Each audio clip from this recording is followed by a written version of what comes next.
Okay, guys, we are live. So for those listening at home, welcome to the Dungeon Musings YouTube channel. My name is Kevin Madison, and I will be your friendly castle keeper today, because you see, today we are carrying on with our ongoing campaign plan. Oh, I didn't grab it yet. The 2013 adventure, Legacy of the Crystal Shard. Whoop. Which we had been playing with Advanced Dungeons & Dragons 2nd Edition, even though it was written for Dungeons & Dragons Next. We have recently made a switch over to making use of Troll Lord Games' very cool Castles Crusades game. So hence, me being a castle keeper instead of a dungeon master. Now, this adventure, whoa, where is it? Our campaign is also making use of material from Icewind Dale Legacy of the, Rime of the Frost Maiden. And if you are intending on playing Rime of the Frost Maiden, our session will likely contain spoilers for that. So if you are want to go into Rime of the Frost Maiden without any spoilers, definitely avoid this video and come back once you've had a chance to play that. If you don't care about that, or you've already played through it, or if you're running it, well then welcome. Allow me to introduce you to the stars of our Legacy of the Crystal Shard campaign. I'll go the order I've got you guys on the screen here. Why don't you tell us who you are and who you're playing today. First up, we've got Andrew. Hello, I'm Andrew, and I'm playing Kola Hammerstone, level 7 Dwarven Specialty Priest of Clayton and Silverbeard. Very nice. Next up is Darren. Yep, Darren here. I'm playing Trin Stainport, who's level 6 Null Thief. Nice. And last but certainly not least is John. Everyone, I am John, and I'm playing Falcarol Hawkfriend. He is a half-Sylvan elf, Ranger Cleric. Level 8. Nice. And we've posted about this earlier this week as well, but this is the first time we're playing our session of this campaign. We got news this week that we have lost a member of our, not only of the Dungeon Musings player roster and our play base, but one of the characters, or one of the players who was a signature and significant part of this campaign. Maurice Walsh, who was played Tom in this campaign and played in a ton of our other campaigns, he unfortunately passed away at the beginning of July, or early in July. So we are going to be planning a memorial session that will be celebrating his life and his contributions to our gaming table and our channel, as well as we're going to be doing some fundraising for a UK-based cancer charity that we still have to identify yet. Well, I'll have more information about that as we get, once those plans get more concrete. We only found out this week that this had happened, but you know, for this session and every session going forward, to our most contributions to you know, our table over the last 3 years really were pretty staggering, and his absence, although he's been gone, you know, from the table for a little while, we still were in touch with him.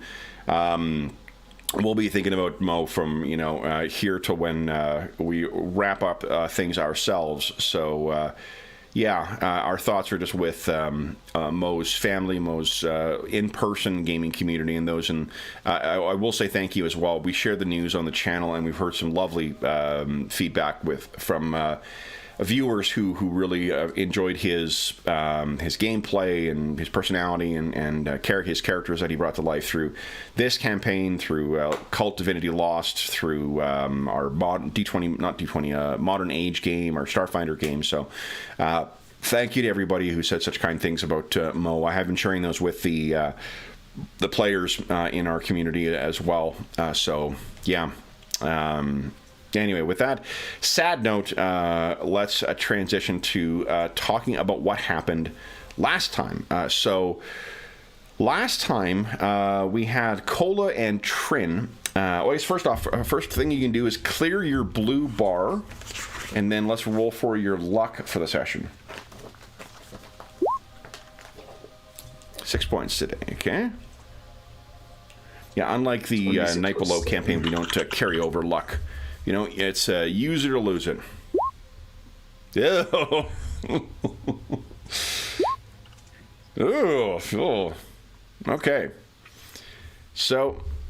Like you're going easy on us this session? Yeah, I'm sure there's no ill-fortuned, portensions about that. Okay, so the to bring Falcar up to speed, so our session, I will tell you, John, our session will be opening with you guys back at Sky Tower Shelter once again. Actually, let me grab your characters and we'll move over to the map, and then I'll leave it to your stalwart companions here to explain to you what happened last time. Oop, wrong characters.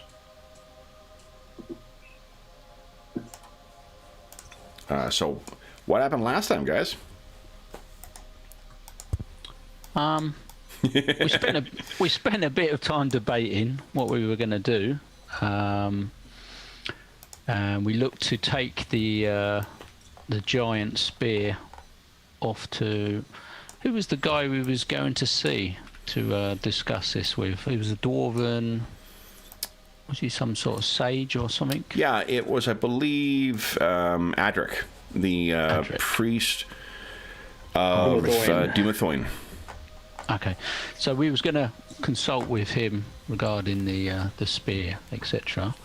And we set off, and not too long into our flight or our journey, we spied a group of, I think it was 4 sort of humanoids, and they were pulling sledges behind them. And after quite a lot of debate on whether, and quite a lot of caution, we decided to sort of take a closer look. We worked out that it was, I think we sort of loosely worked out it was a human, a couple of elves, or at least one elf and half elf, and an orc, which is quite strange. But we decided that we would have to go and investigate, because they had these bodies on sledges, or at least injured companions. We went to talk it over with them. I hung back, or stayed up in the air. Cola went in and had discussions and started getting some really bad feelings about it, but was already committed. And we ended up having to make a sort of rather hastily retreat, and they basically attacked us. So we fell back to where we are now, and we're sort of planning some sort of ambush, I think, was the decision, really, to try and rid this area of this threat. Because one, possibly two, well, one was definitely a magic user, one looked to be some sort of priest or cleric, or had some sort of extra magic. The cleric was one of the ones who was like injured on one of the sleds, but that one looked to be the least injured of the group. There is a human who's pretty close to death at the time that I administered, or not. I mean, I didn't actually administer any healing to any of them. I just kind of inspected them.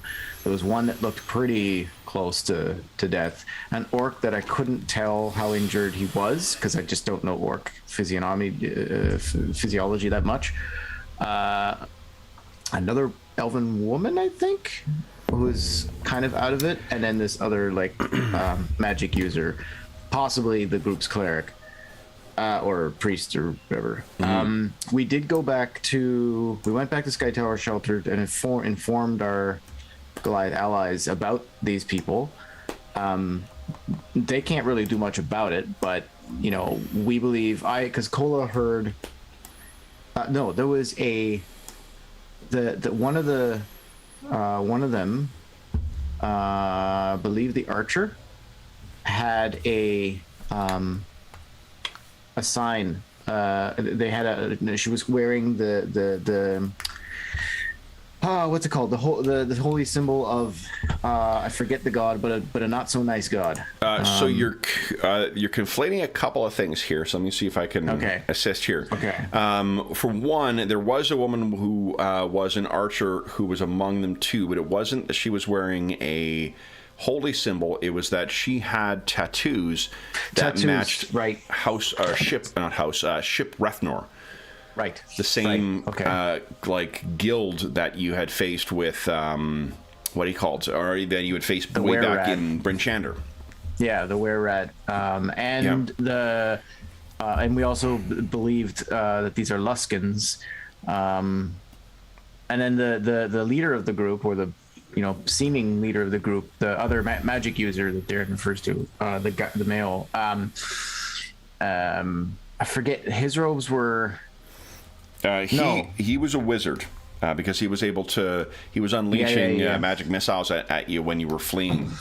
And I think the reason why we know that they're our guests, because they were also carrying on another sledge this really, really huge, heavy box-like object. Yeah. We didn't get a look at it. We, however, kind of suspect. So it was around. Here, I think, is where we saw them, right below this little mountain area here. Yeah. And we're kind of guessing that they're heading to the Caves of Hunger and the Netherese ruins, because whatever they have might be black ice. It could be some sort of device. We're not sure. This is speculation. But the idea that we have here is that at some point they're going to have to traverse the river here. And our thought had been, we could perhaps set up an ambush where they're going to be traversing and they'll be at their most vulnerable spot. And part of the logic about doing this now and not waiting, because as I said, we suspect the four of them that are injured they are genuinely injured. Kolo was able to verify that they're in varying states, but they are out for now. So half their group, right? And one of them, if one of them is the priest, then as soon as he's up, he'll be able to administer healing to everybody else.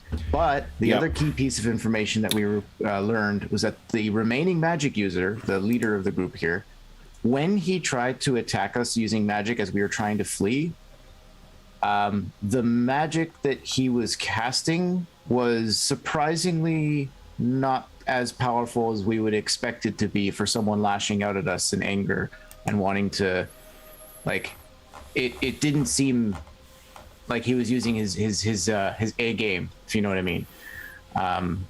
Was what the hint Kevin had given us. So we're kind of, you've seen, your Grim, your companion, he's a wizard as well, and you've seen him unleash spells that are much more devastating than what this seemingly more powerful wizard was unable to do.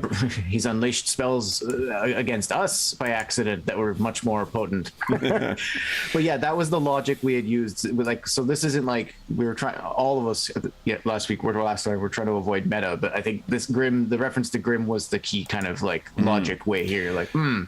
The thought is that maybe they're they've been traveling for so long that they're running on fumes, The other thing to refresh your memory too is there were two priests that you found in there. So there was one, because you may recall that the woman tried to get you to dismount.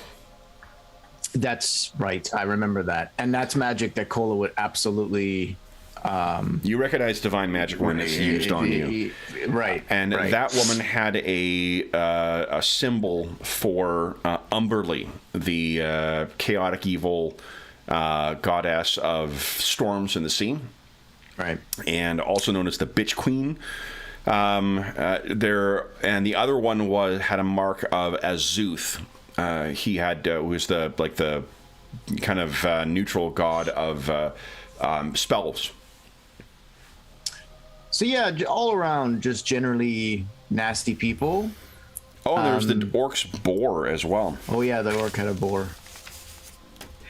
So because we had the original thought was just to go, we could, and the weather was really, really good today.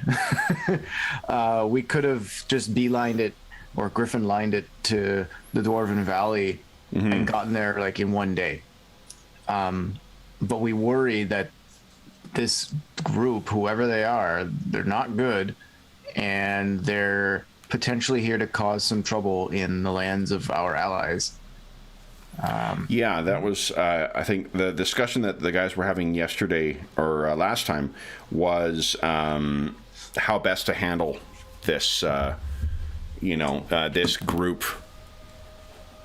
You've not seen any other humans who are not part of the Ragged Tribes. anywhere near this region. So for them to be traveling in that direction, it was very unusual. Darren, anything to add? I think we loosely touched on it, but they did have other sledges with what seemed quite heavy equipment or something that we're not aware of exactly what it is. So that was suspicious as well. That was something that we were also concerned about, and the other reason we thought they might have been going to the caves with mining equipment or some sort of, or they'd already got some of this black stone stuff. Or well, you said they were around this area where you spotted them, right? Yeah. There and they were is that traveling east. Yeah. entrance to the other spot that we found here, where we got snowed in, that led down and down. The inverted spire? Mm-hmm.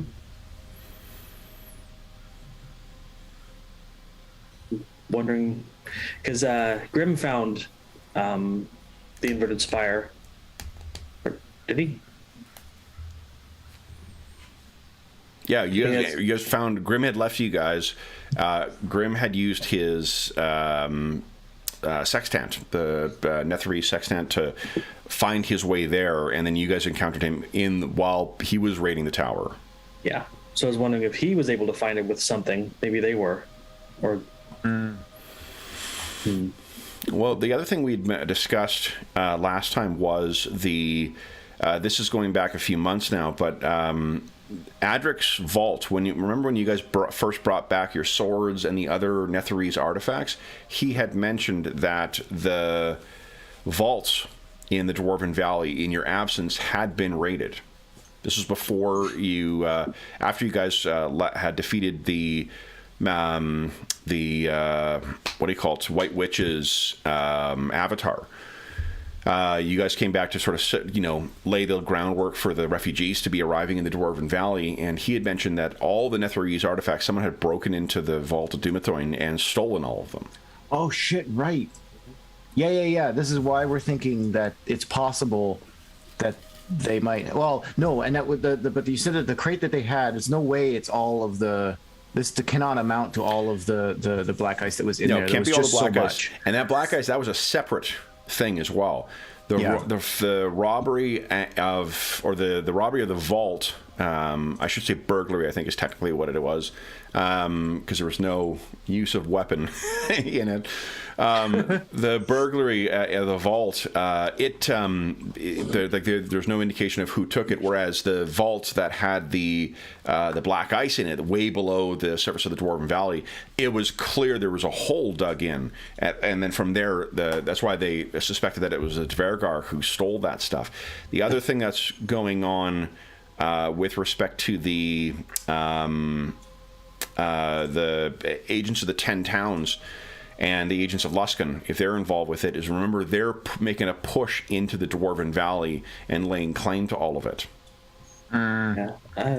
My concern about that big box that they were having, is it big enough to fit a figurehead from a ship in it? Oh yeah, if it's described to you, most definitely. Oh, I forgot about that. Didn't you guys throw that into the lake though? We did. We sunk it into the lake. Yeah. Yes, we did. I mean, but sure, sinking that into the lake would probably prevent most normals from being able to get to it. Sure, but you get a power and a full enough magic user, and who knows what the hell they could get up to. Bubble around them to allow them to breathe. Go down there.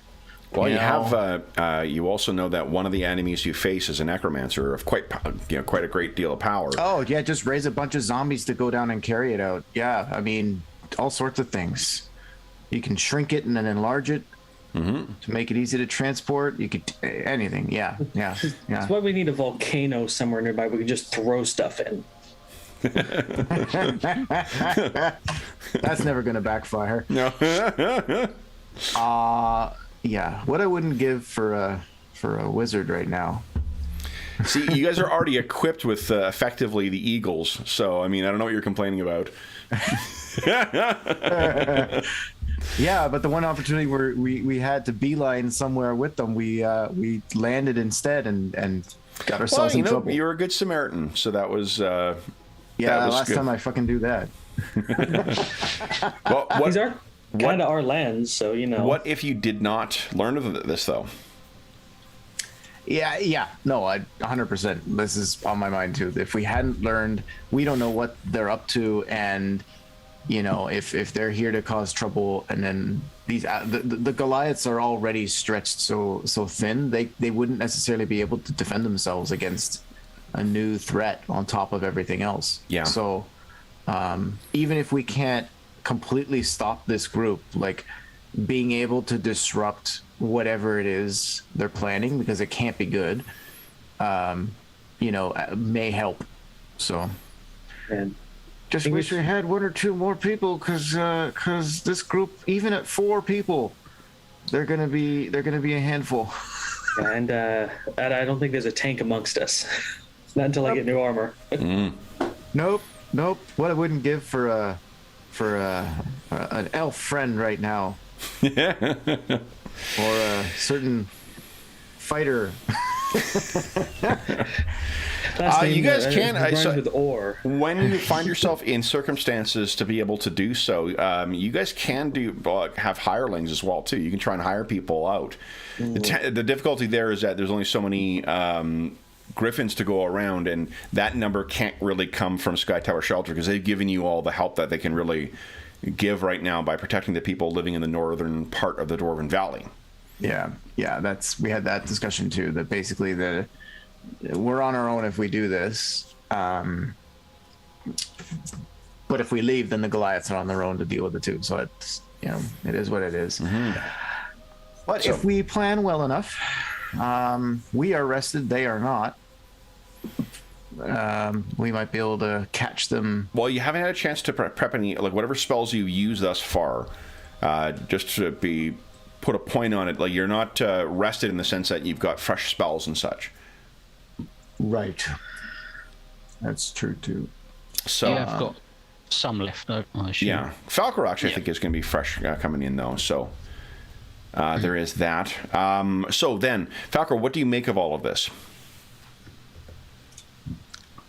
One, I have a burning, I wouldn't say hatred, but a dislike for the Luskins. So if we can be sure that they are Luskin, we definitely need to stop them. They've caused way too much strife here.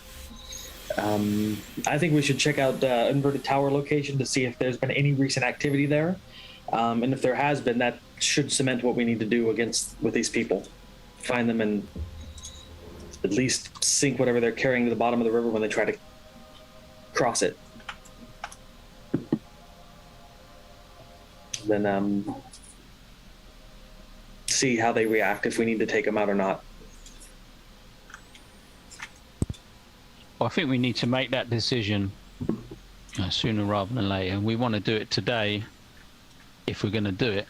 Mm-hmm. But my query would be, do we go for, like I say, an attack on the river crossing, or do we wait for them to make camp and try and attack them when potentially there's only 1 or 2 of them on guard during a... That is a good question.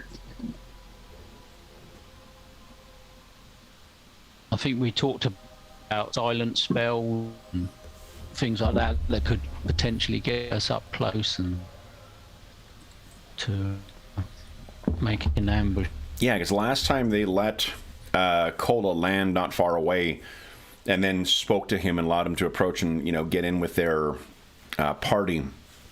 You may find a more hostile reaction or response the next time you see them.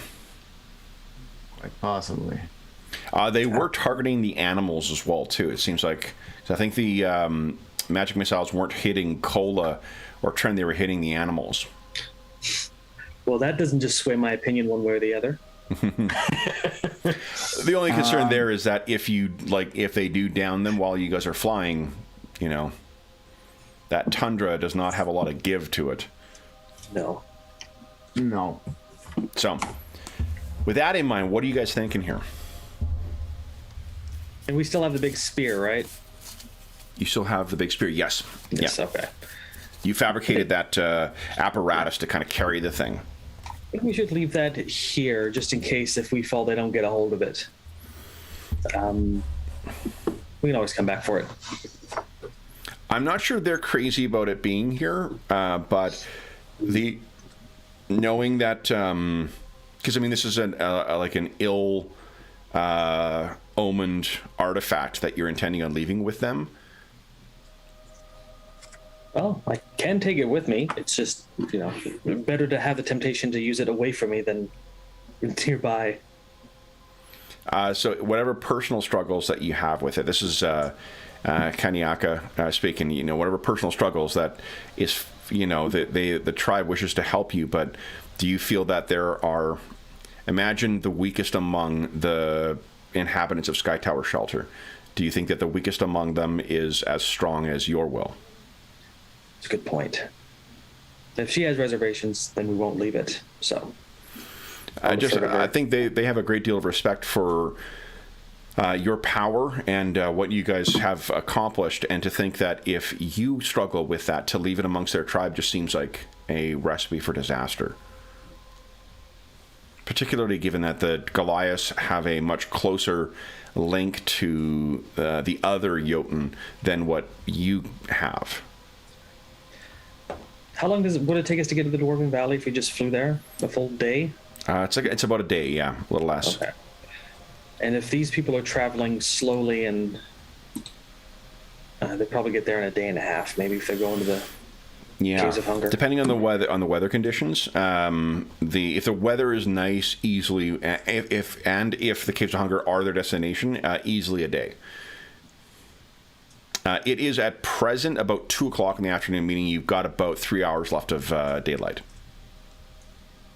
But it's purely down, if we're attacking them and trying to wipe them out, it needs to be today. That's going to be the easiest day to do it. That was a fairly cut and dry decision we'd sort of already made, I think. Yeah. Pretty sure they're Luskins? Pretty sure.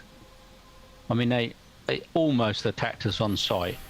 But I don't. Well, and another key piece, Kola distinctly remembers hearing or seeing the words mouthed. They suspect us, or they're onto us. Yeah, Trin overheard them saying, he knows, stop them, or something to that. Yeah, that's when the archers description. started firing at the griffins. At the griffins. Because Kola had been Trin stayed away. Kola was the one alone in their group trying to inspect the injured people. Kola feigned some story about needing to go get his herbal kit from the griffin, walked back, and then whispered something to Trin, and that's when they decided to attack, because they thought that whatever it was they're doing, they thought it better to get rid of us. And I assume it was bad, because if they were good people and they thought we were bad, well, there's only 2 of us, so why would they jump the gun and attack us right away? Yeah. Yeah, but good people don't generally worship chaotic evil. Yeah, the bitch queen Umberly. Yeah, Umberly is also she's a goddess of the ocean as well. So, there is a coastline in the northern part of the Icewind Dale, but there's not really any significant communities up there. So, whereas Luskan is a coastal city. It's right in the northern part of the Dragon Coast. So, or the Sword Coast, not Dragon Coast. One of the 2 things everything is named after in D&D.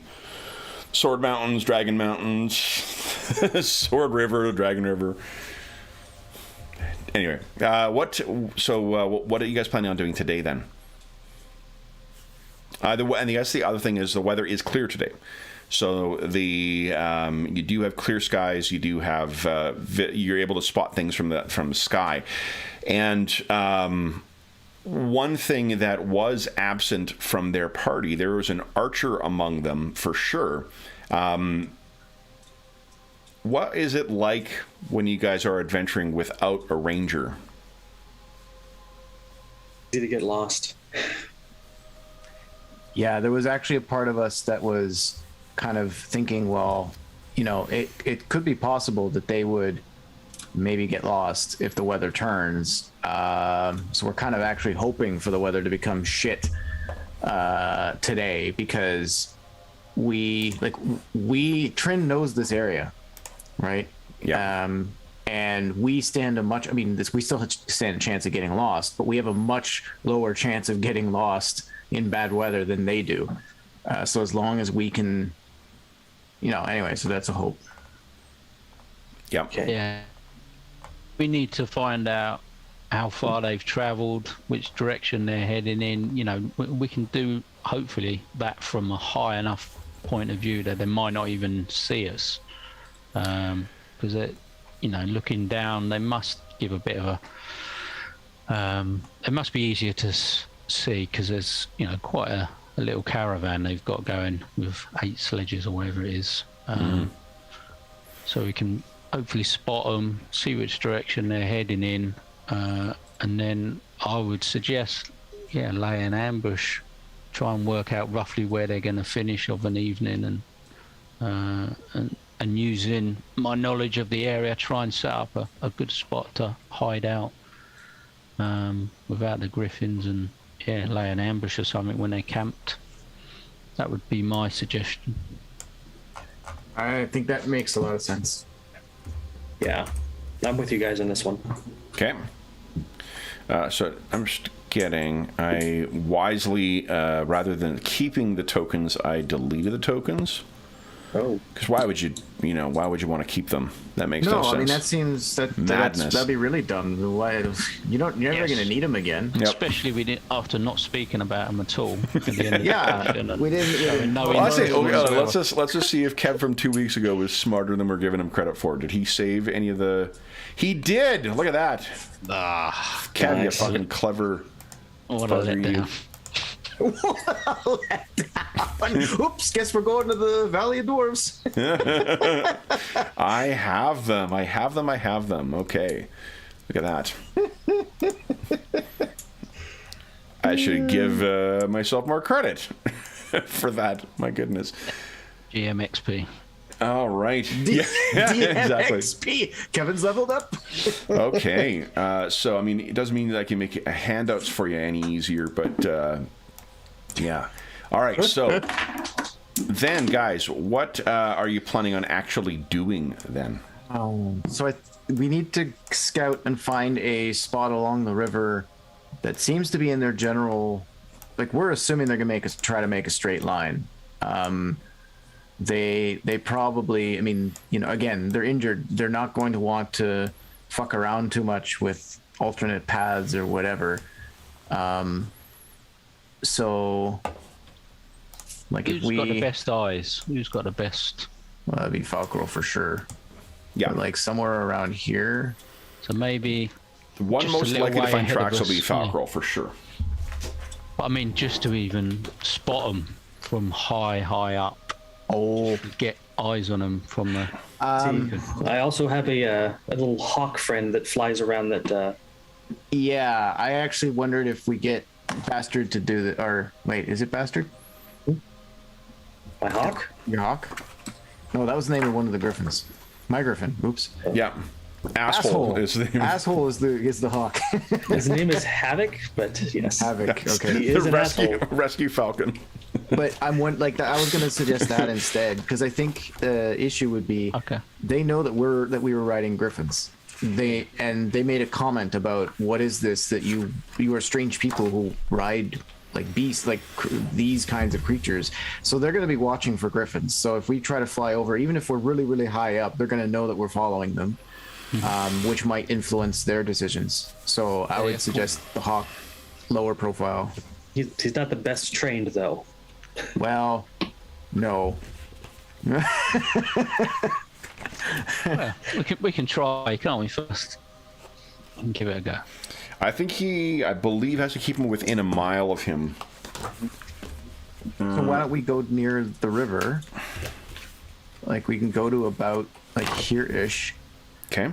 A couple miles out, and then find somewhere to kind of hole up, and then you send asshole out, and I'm never going to remember his actual name. I'm not even. I'm full disclosure. I'm not even going to try.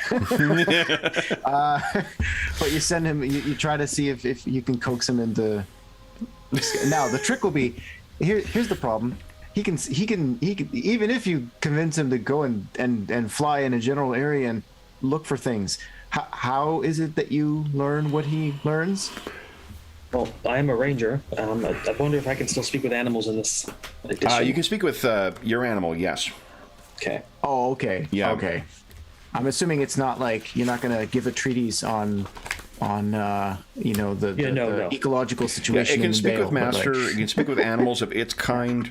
Yeah, it's kind of more like a familiar in Castles and Crusades than just a plain bird. Yeah, So like it's still limited in its training because of the animal companion thing, but it's more you can communicate. Look, I think I've told the story before, but my ill-behaved pup.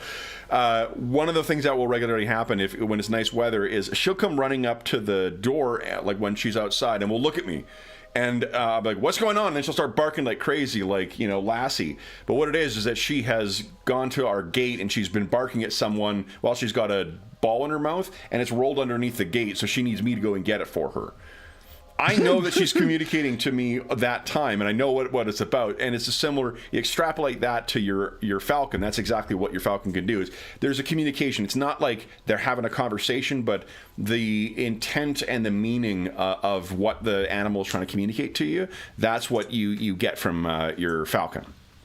So you can't be like, what color was the car? But you can be like, you can get some other people. Yeah. Precisely. Yeah. Got it. Yeah. So hopefully he'll fly high enough that he doesn't get shot. He does have a lot more hit points in this than he did in AD&D. Yeah, but also there are flying antler birds around here. Mm-hmm. Mm-hmm. So then, what is the plan, guys? Is that what it is? You're going to try and just pick a point? Now the trouble is that without having Falcarol there, it will be challenging for you to describe where it was that you ran into these guys, because it's not like you were tracking your location or there was a landmark. You didn't fight them at a specific point. Dragon sledge, right? Yes. Was there recent snowfall in the area? No, the wind is not that bad today. I think it's moderate weather, so might not be too hard to find their tracks unless they're covering them.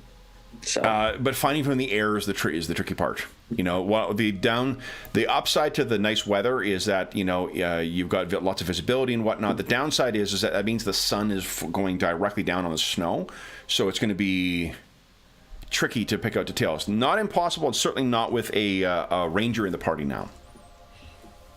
Okay. Okay, it's actually our opportunity to take a look at because the ranger, there's a huge block of text for finding ranger abilities here that I did not include in your character sheet. So page 68 of the PHB, there's the rules for tracking.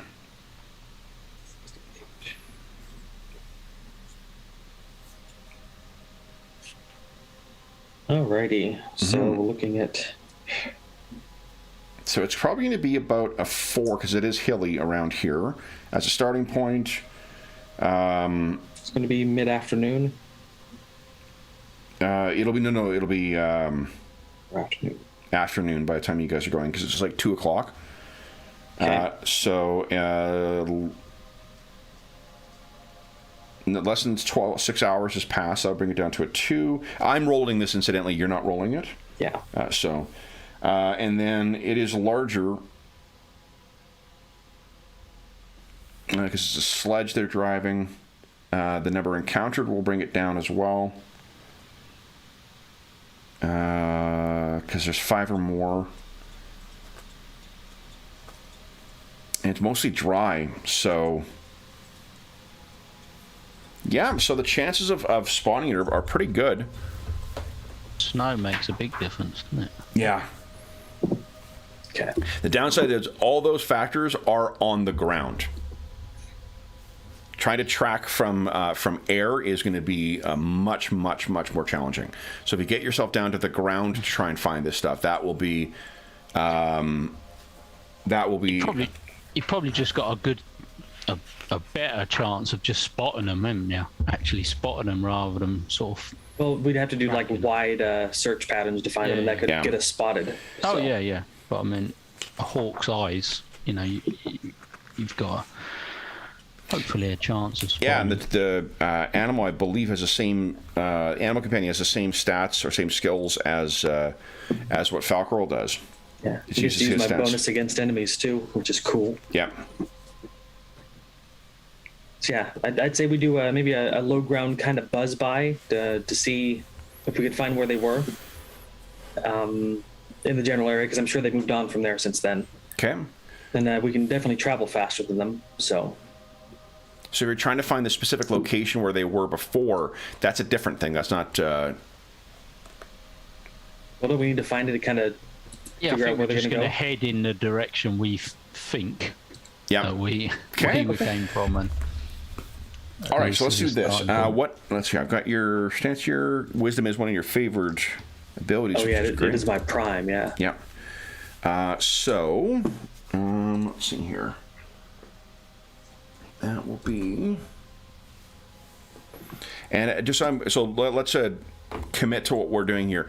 The plan, what you guys are intending on doing, is you're flying out to try and find where you last saw them. Is that the first step? Do we really need to? We kind of know that. You know what direction they were traveling in, right?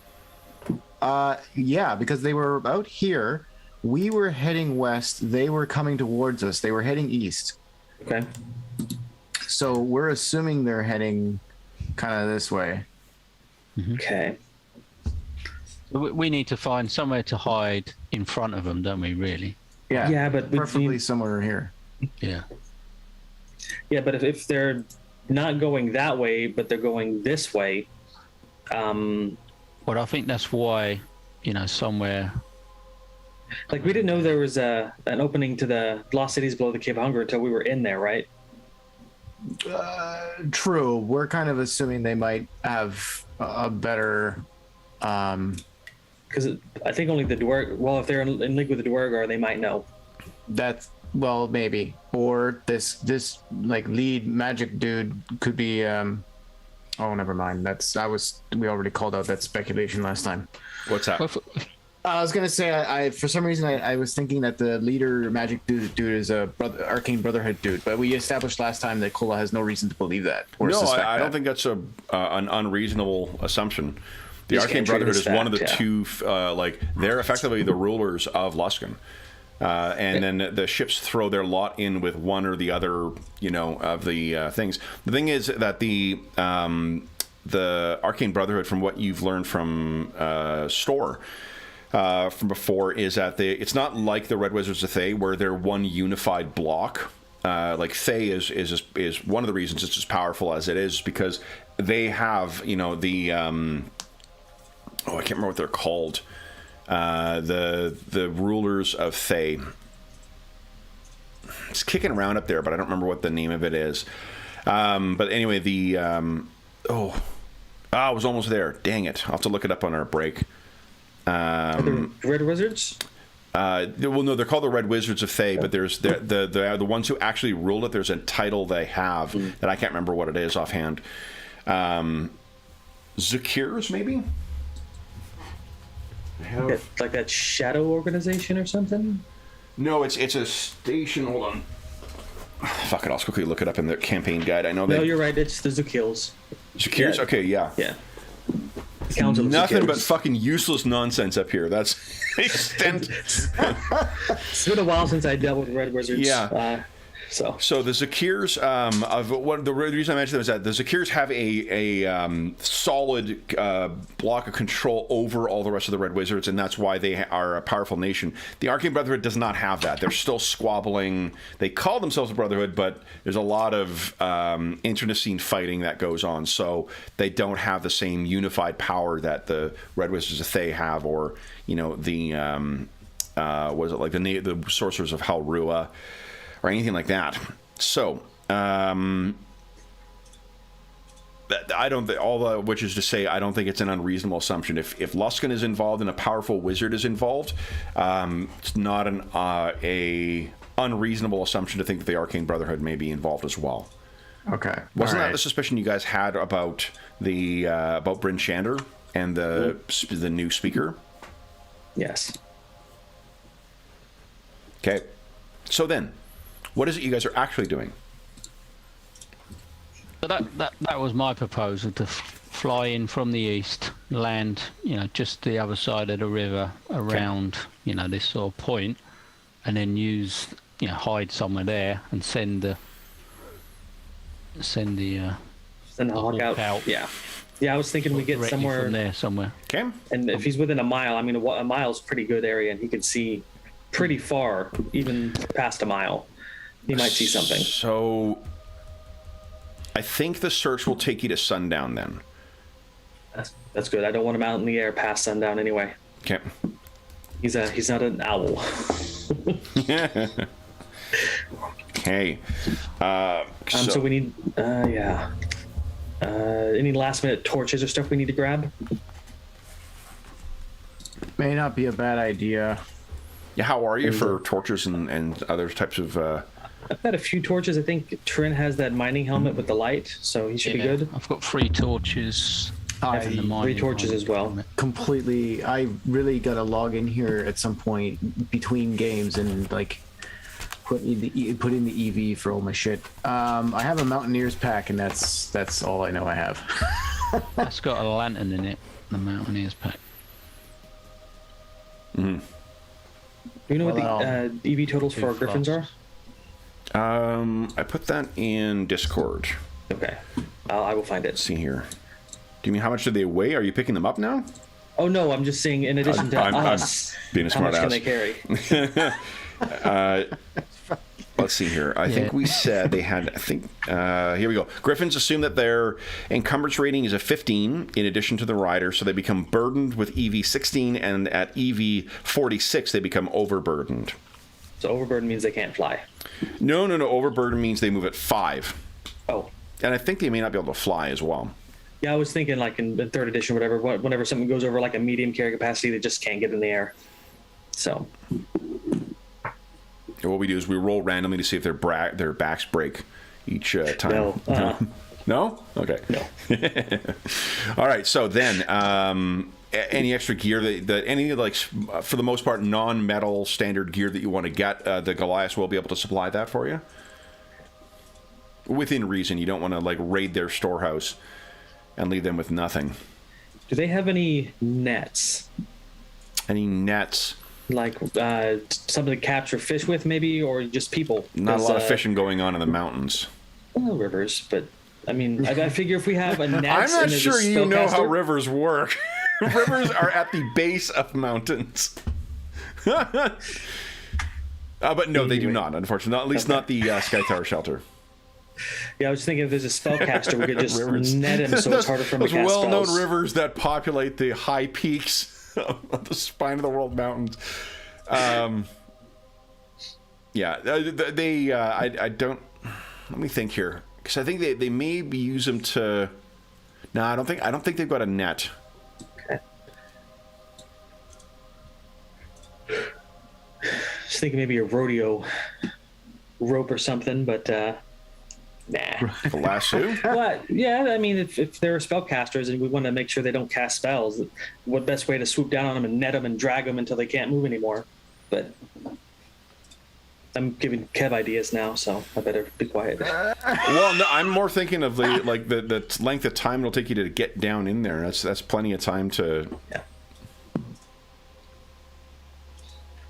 Sneak up and bash them on the head. That's Trin's suggestion. Sure. You do have access to a rope here, so if you do want to make use of that, you can certainly do that. And I mean, you could there's tons of fishing. If that is your plan, there's tons of fishing that goes on the lakes, right? So you could easily what is it, the knucklehead trout or the steelhead trout that they're going for. You could certainly find nets over there. It's true. You don't need rope if you're not taking prisoners. Cola, not all of us are so eager to kill things. Actually, that might be something that Tanev would say. I don't know if Kola would say that. Droon might, but he and I have rather different different ways of following Glangedin. Well, I mean, one's I don't mind Greyhawk, killing the one's priestess of Umberley. you I know, mean, just the her, Greyhawk but- Church, one's the Faerun Church, so it's understandable. There's a difference in the denominations. Yep. The thing is, if we kill everyone, we can't get information from them. No, that's true. Let's Unless- just kill the magic users. But they're likely the ones with the information. Okay, well, I'm killing the orc one way or the other. And I'm killing the priestess, so All right, that's good enough for me. Okay. So then, you guys are you like you're just easily able to locate the river. You're easily able to find a place to lay down or to set down the griffins. Are you planning on just like making camp here, or are you planning on what do you call it? So are you planning on just like keeping them on the ground and then setting your bird out? Well, the reason I ask is because if you're going to make camp, that'll take several. You can be making use of the hours that Asshole will be looking for tracks. There. yeah, I think setting up a camp might be a good idea.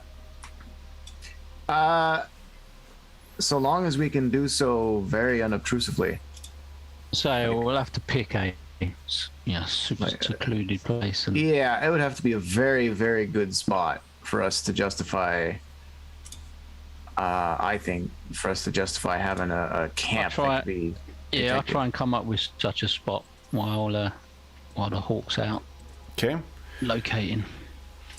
Well, you will. Is the intent to find it before you land, or is the intent to land and then sort of spend that time I making just camp? mean in a real small, from where we land. I mean, I don't mean Okay. traveling miles What's away. your plan but- for tonight then? Are you going to try and make your way back to Sky Tower Shelter afterwards? The difficulty you had before was largely because you didn't have a ranger with you, so it may be easier to navigate back there now. But if you're planning on, the reason I ask is it's going to take several hours to do that stuff anyway. To get your camp ready, if you plan on like doing that ahead of time and just camping by the river tonight, you could get some of that work done. You can get a full night's rest in. Oh, okay. I mean, you may find these things and want to pursue them as well, but you have We nothing can just else. set up something temporary, not like a full rest. I mean, Yeah, if we- if we all could- goes well, we can go back anyway after. But if Okay. it doesn't go well, I suppose. All we right. can set up so just something to keep the griffins, somewhat screened from flying eyes. Okay. All right. So you set the yourselves down.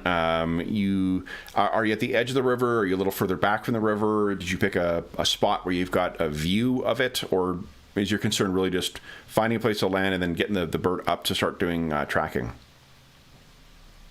I think it'd be good to get somewhere that's got eyes on the river, but Okay. from Yeah, a secluded spot if Okay. possible. same. Yeah, I agree. And both Yeah. Trin and Falco, you're quite capable of hiding yourselves in the wild. So you could also either take turns looking out, or do it together. Yep.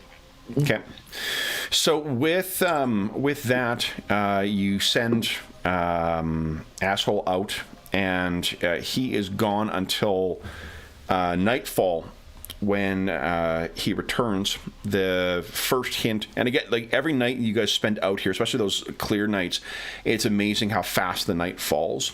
Once there's very little time to enjoy the dusk, it is just suddenly plunge into darkness, and you can see the lights of Auril dancing, making the sky green.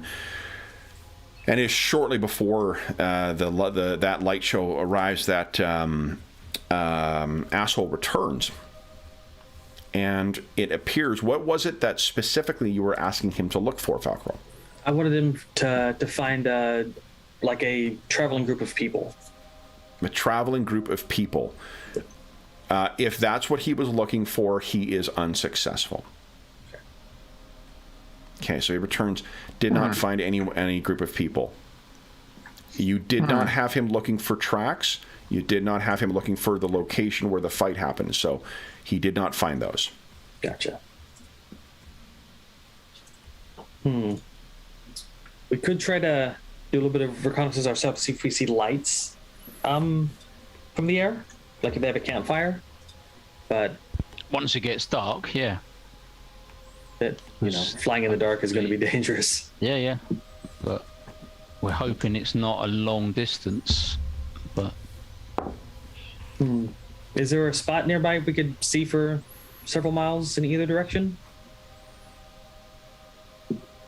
Like a high point of the hill, or... I mean, you guys are right here right now, it looks like. I mean, they'd probably conceal a fire if they had one. they might just be further away because it is slow going.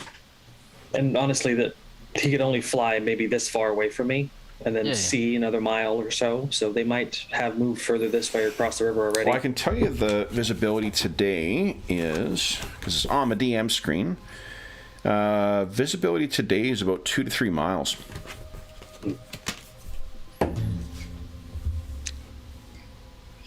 But I mean, they could have. It does not take much. Yeah, like I mean, any Yeah. experienced hunter knows how to conceal the fire. Yeah, fair.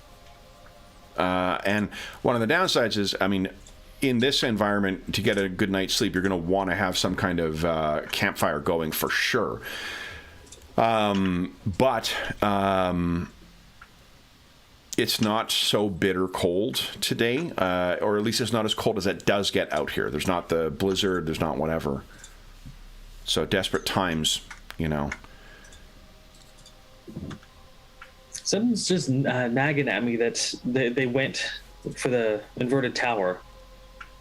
And there is an entrance there to a cave that they could have concealed themselves in. He's quite far though from where we met him. And it's across the river. They couldn't have crossed the river already. There's no already. easy crossing of the river, is there? For sledges and I mean, I'm not saying it's impossible, but it wouldn't be a quick, easy. It's quite a wide, sort of fast flowing. Is it the river or is it a? The river frozen solid at this point in the winter. Oh, okay. So it just depends how much weight it can support then. Yeah. Right. It's less about like having to traverse the flowing river and more about having to be careful crossing a frozen river, not knowing how deep or how thin the ice is, right? Yeah. And they were heavy sledges. So And we're Very heavy several sledges. weeks into winter at this point as well. So, like, you guys have been up here for at least 2 months or so. By this point, remember the winter settled in at first. The difficulty the guys had with crossing it early on was that it was too early in the winter for it to be frozen solid. At this point, you guys have been spending at least 3 or 4 weeks flying back and forth. 3 or 4 weeks of minus 40, is certainly enough to form solid enough ice. But that might also give us, that might help us. If we can find them and they're crossing the river, is there another way that we could just wait until they're halfway across and then, target the ice and blow it up? What would you blow it up with? Yeah, I don't know. I was going to say idea. you could. The geyser of water? I don't have my my mud ring anymore because otherwise, that wouldn't have. The ground underneath the lake would be too low, or the river. I think it'd potentially be easier to weaken the ice, wouldn't it? If we had enough time, rather than. But you'd have to know exactly where they were going to cross, obviously. Yeah, you would.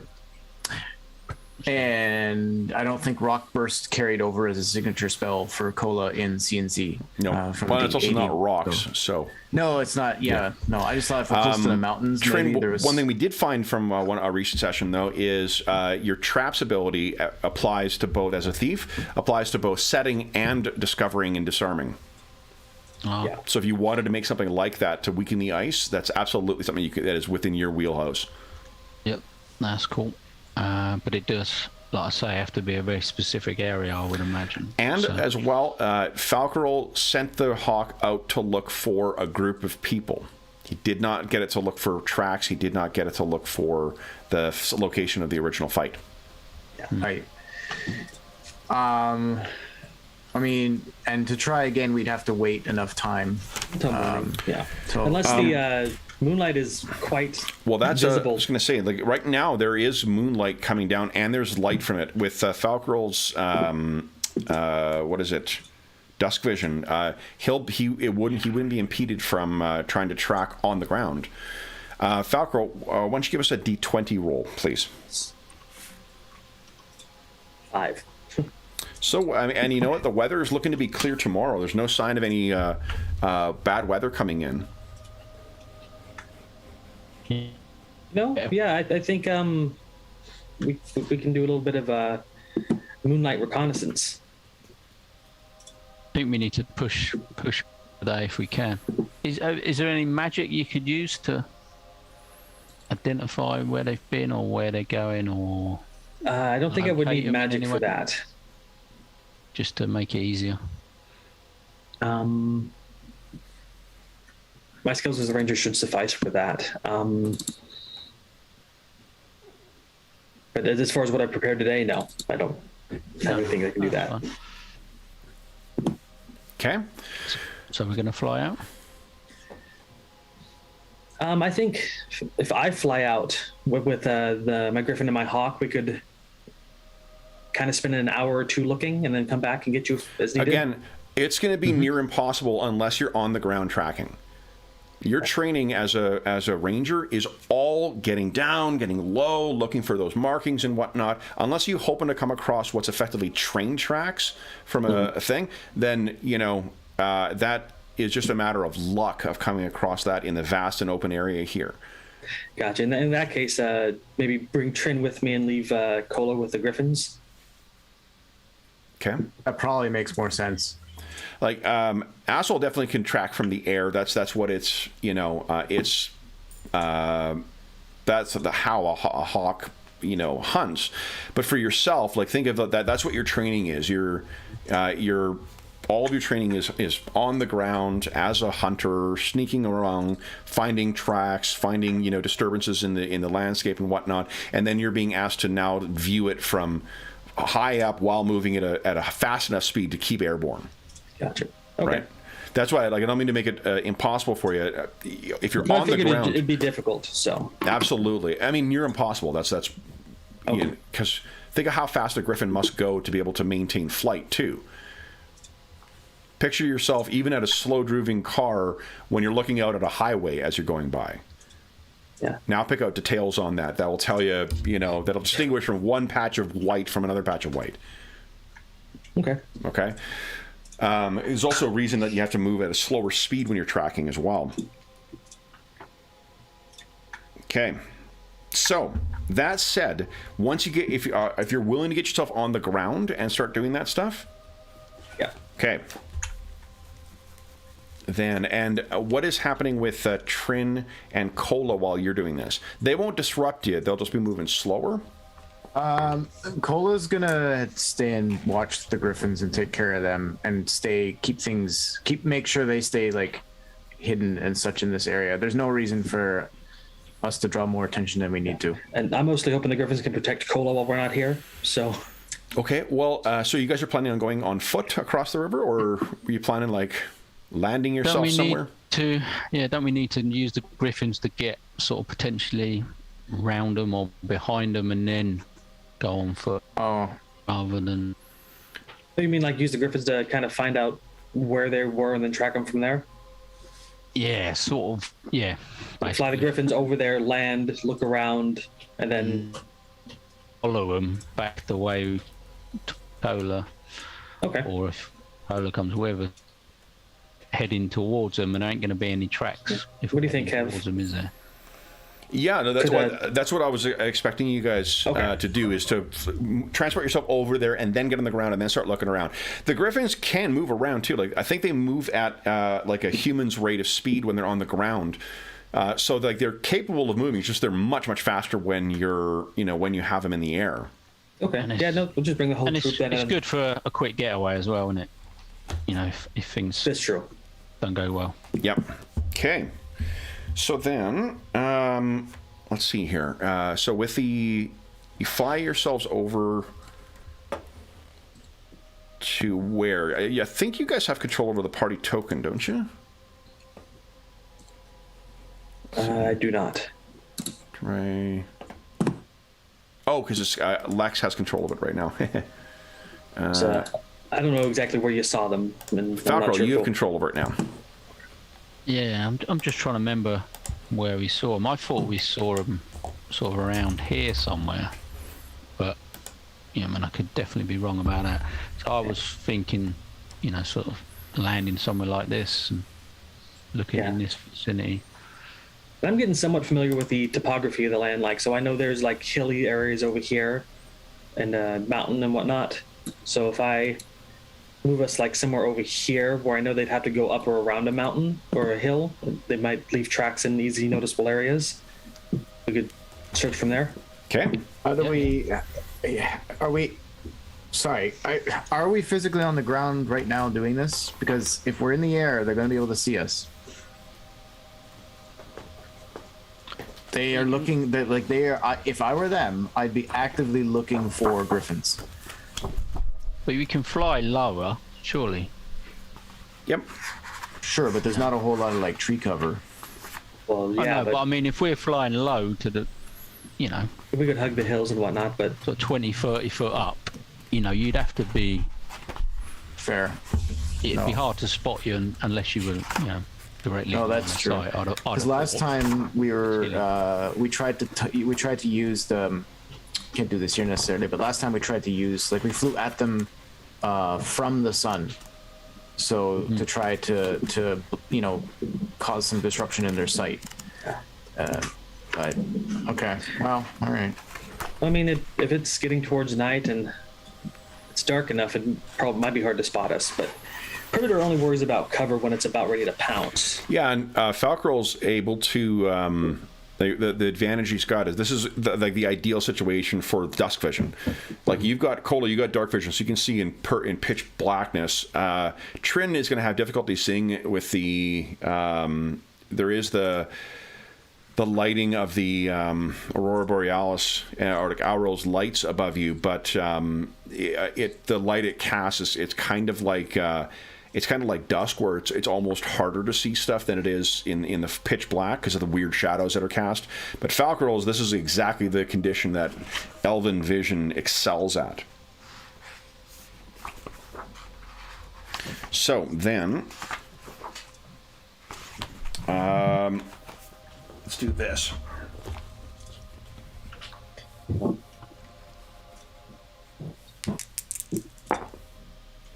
Okay. So then it is going to be 6 hours before you finally actually locate something. We're going to be tired. You will be making exhaustion checks tomorrow morning, because this will be a first day out. So it is a long night of this. I mean, this is just the nature of the beast and the area that you're covering, right? Falcrol's having to be careful, but your caution is paying off because you do find some pretty clear tracks. You can picture that you're finding what you think are indications or signs, and then you reach a point where you think you see something from a distance. You run up to the top of a more raised position, and you're clearly able to see those two things. That adage that nature doesn't make straight lines really pays off here, because you're able to. What you thought you saw is exactly that. It is two pairs of runners. Of straight lines being left by sleds, and quite heavy ones from it.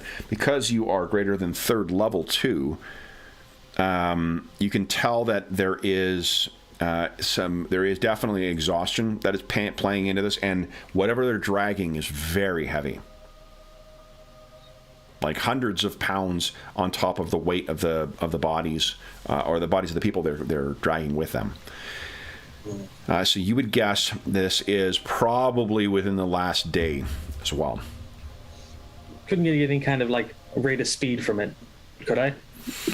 I mean, you know that they're tired, so like they're taking slower steps. Like they're not at a run. The length of the strides is shallower, and you can see there's a couple of points where people have stumbled and their knees have gone down to the ground, and then they've gotten up and continued dragging it. So it's hard going. I mean, you guys have been in that position, I think, at before you guys got your griffins. Okay. Any other questions about the tracks? Kind of which direction they are. Like, are we near it on the token? This, accurate? what you find, is heading in this direction. Okay. Are they kind of like going this way, or are they coming down into here? I used an arrow for a reason. So. Well, I was just wondering if they it's this way. Do you mean this way? No, I don't mean that way. No, I was wondering because it's kind of hilly. I wanted to see if they were going around the hill over it. I mean, it is like this map is not specifically topographically right. You're moving through foothills, so it's constantly, winding and having to work your way around to find the easiest way to go. That doesn't make me feel better as far as they're going that way. Okay, they could be going there, or they could be going that way. Right, but that They still got to cross the river, though. Yeah, it still tells us that like this now becomes the most likely point for portaging. Yeah. Gotcha. So this takes you unless they're gonna sure, because I take the point. They could stay on this side of the river to go up here, but they're gonna run into trouble. Like that's an even thicker. The entrance though is like right here. So Sure, but they don't know that. True. Yeah. So how did you guys? Let's just refresh memories here, because I don't know if Trin was. Well, I know Trin actually wasn't part of your party then. How did you find that thing? It's like a middle of a blizzard, kind of like we've the storm sprung up and we took cover in one of the first caves that we could find, and then mostly accidental. But Grim found it because he had a sextant that magically led him there. Yeah, which you remember he stole from his mentor. So unless they got something similar, we're saying it's unlikely that they're heading there. Is that what we're saying? I'm thinking that we need to get on this side of the river over here to see if we can spot where they're coming from. But will they make camp, get up in the morning, recover, fallen that's comrades? yeah, I've seen you learning your spells or regaining your magical powers in the mornings. Would they be doing something similar? That's likely. Trin's concern. And the thing with hey, Kev, is the time of day still relevant for clerks regaining their spells? Because some people do it at dusk, some at dawn. Usually it's morning is a preferred time. Okay. Because I'm just After worrying rest, about I that guess. priestess of Umberley might get in their spells back at dusk if she can get some rest, but yeah. they're definitely going to be along the river, though, I think. Maybe we should just fly in and, like, pelt them with arrows and then harry them. Because if they can't get any rest, they can't get spells. I mean, Trin wants to sneak up. He wants to find a good vantage point and sneak up because he knows it. So for planning for your time, it's about midnight right now. Is when you found these tracks. This is the first. You did have a day of rest. Oh, you haven't. No, you had. Yeah, last full night you had was a rest in Sky Tower Shelter. So this is your first day of travel. So the exhaustion checks for tomorrow are not going to be that bad. You guys think should we like push it and see how close we can get to them? Yeah, I'd like to see where they are. Try and spot. Because I definitely want to get to them before dawn. Yeah. Okay. Is it the lighting still good at night, or Yeah. the Havoc still see? Havoc can still see, as can you. So I think, does Havoc have... That's the question. Like, Hawks and normal D&D have low light vision. Yes, keen senses. Let's see. Well, I mean, that depends on the edition, right? Yeah. So, there he is. Here we go. Whoa, boy. My Mystic Companions book. Where are you? I know he's going to be at a little bit of a disadvantage because he's not an owl, but I'm not sure if he shares my vision. That's the thing I'm curious of, is just whether he's got your vision or not. Let's see here. Ranger's Familiar 101.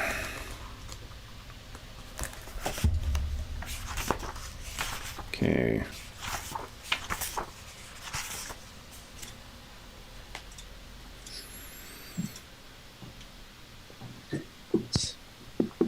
Velcro feels strange hunting people.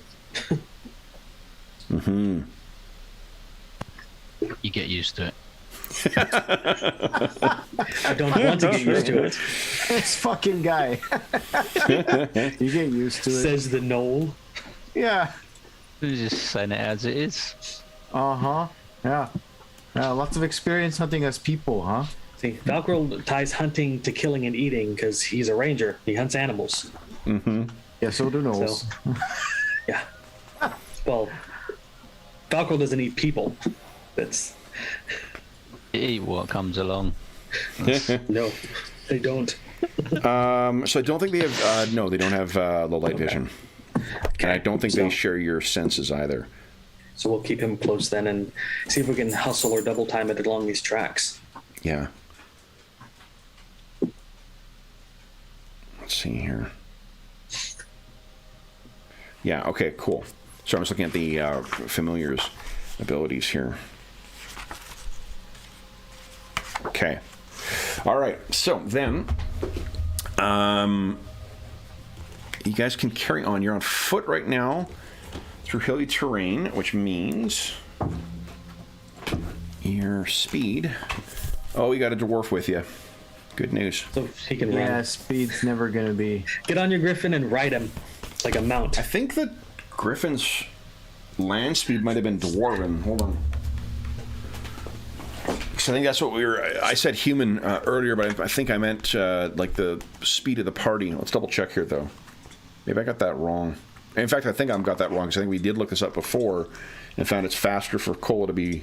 Yeah, it's faster for Cola to be riding the Griffin than walking. So that means you guys can travel at 4 miles an hour, and you are into your...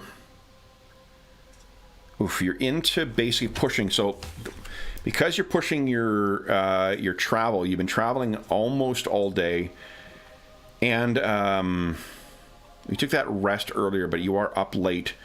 This is pushing into the territory where you're going to start losing physical stats temporarily. Okay. So right now, with the 6 hours plus the 2 hours, I think we'll start your loss right now, which means you are losing...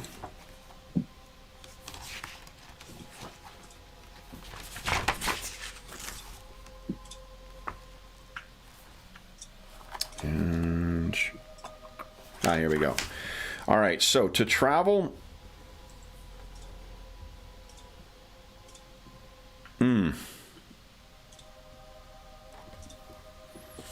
you're not actually traveling faster, you're just traveling longer. So then what this is going to do is I'm going to be increasing every hour of travel. I'm going to be increasing your exhaustion for tomorrow.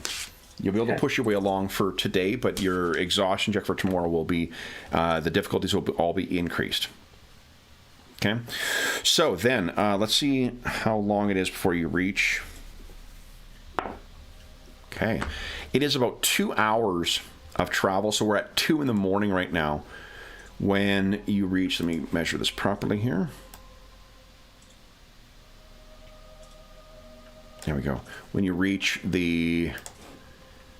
where you think the scene of the fight is, because you recognize there are dwarven tracks There's a lot more pausing and moving around, and there are griffin tracks in there. You think you found the spot where you fought them. Good. And you think you can tell where they've gone from here, Falcroll, as well. Okay. Are you guys looking ready to push on further? Have We're to. committed. Yeah. Okay.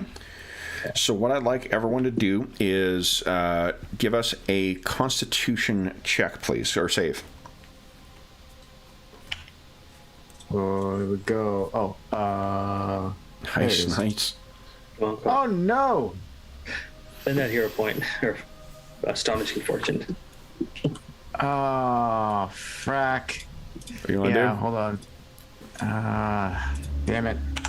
Yeah. Okay. I don't like where this is going. Ugh, not much better. No, Well, so it's even not that riding- one. Yeah, even riding the... So, I mean, just do the math quickly, because I think Cola's con might be pretty good. 14. 14, is it your... And con is a secondary. So plus 1. It is, yeah, All secondary. right, so the amount of luck you'd need, let's see here, is it's not bad weather. So really, all you'd need is 3 luck to make that a success. Oh, I'll donate 2 and get me closer to where you guys are. if you're donating 2, Yeah. then I just need the 1. So, Okay. wait, did you say 3 luck? 3 luck. Yeah, okay. So, Okay. there we go. All Give him right. some inspiring words to keep him from nodding off of the back of his griffin. Okay. And then you guys are carrying on. So let's see here. Oof. It is 4 more hours. You're trying. You're well into daylight right now. I need 2 more Constitution saves from you guys. 6 a.m. Jeez. Is it in winter? Oh God. This is gonna go well. I'm gonna spend a hero point on that or something fortune on that first Okay. one. Okay. 18's not terrible. Let's try that again. Yeah. Go ahead. 15 and 26. One good, one bad. Okay. So let's hold on here. Falcroll con is 14 for you. Also So secondary. that's a fail for you. Oh, But we need Yeah, 2 more each, right? Yeah, my constitution's a 15 if that matters. yeah, oh, it does. It just the only thing that matters once you've made your roll already includes the bonus. The only thing that matters is the challenge base. How much do I need So to- with it, you need another 3 luck in order to make that Right, first one a success. Yes. Okay. I'll spend 3 luck. Okay, and then for the second one, let's see here. Trin was successful in the first one. Cola was successful in the first one. I need a second, you said? You need a second too, please. Trin Okay. failed in the second one. And Cole, Oh. 24. Holy smokes. Okay, and then Trin, Con is 18 for you. I don't think you guys have enough combined luck to make that a success. Do you want to spend a No. Astonishing Fortune reroll? Yeah, I'll go for 1. Yeah, your target number here is going to be a 22. Jeez. We're really burning the midnight oil. Oh, we're trying to catch these Got fuckers. plus Yeah. 6, haven't I? Oh, yeah, I mean, it's possible. Okay. Let's try again then. Oh, You only just need need 2 2 points. luck to make that a success. yeah, I should do that. Okay. So it is early in the dawn, still dark, when you guys come across what you think is, you think you can smell. There is a campfire going, there's food going, and it sounds like people are stirring. So, what I'd like for Cola. Let's give you a chance here.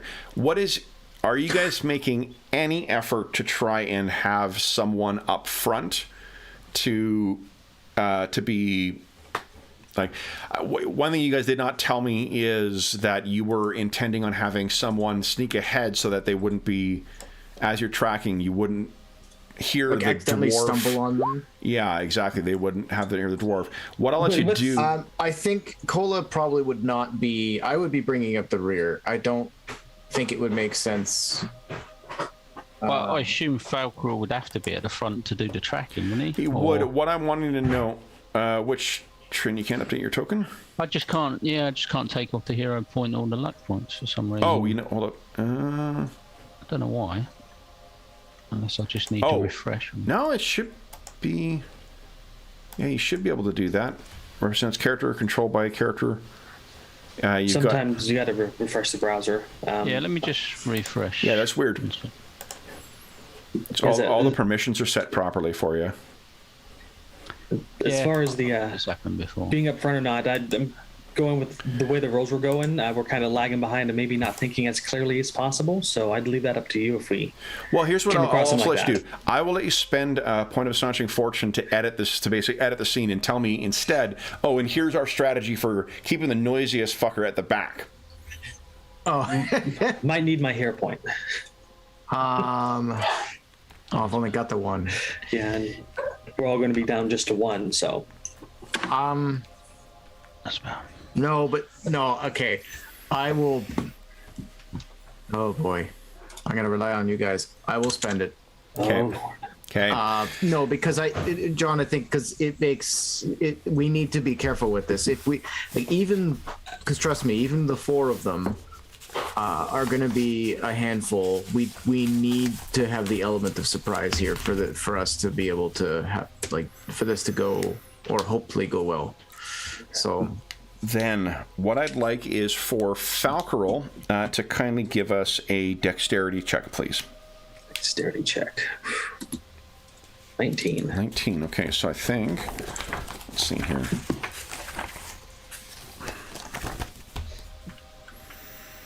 Oh, it's not a primary for you. No, it's secondary. Ah, all right. So then you actually need 5 luck to make that a success. That's why I didn't want to spend it. I didn't think we could do it. We got 6 among us, but we might need our luck for other stuff. Especially with no hero points left. Or being very low on them. What do you think, guys? Or you can spend a, what do you call it? Spend a Astonishing Fortune reroll. We got a 9 on that roll, so screw it. I'll spend it. Just go all out in it. Okay. Even worse. I knew it was a possibility. Okay.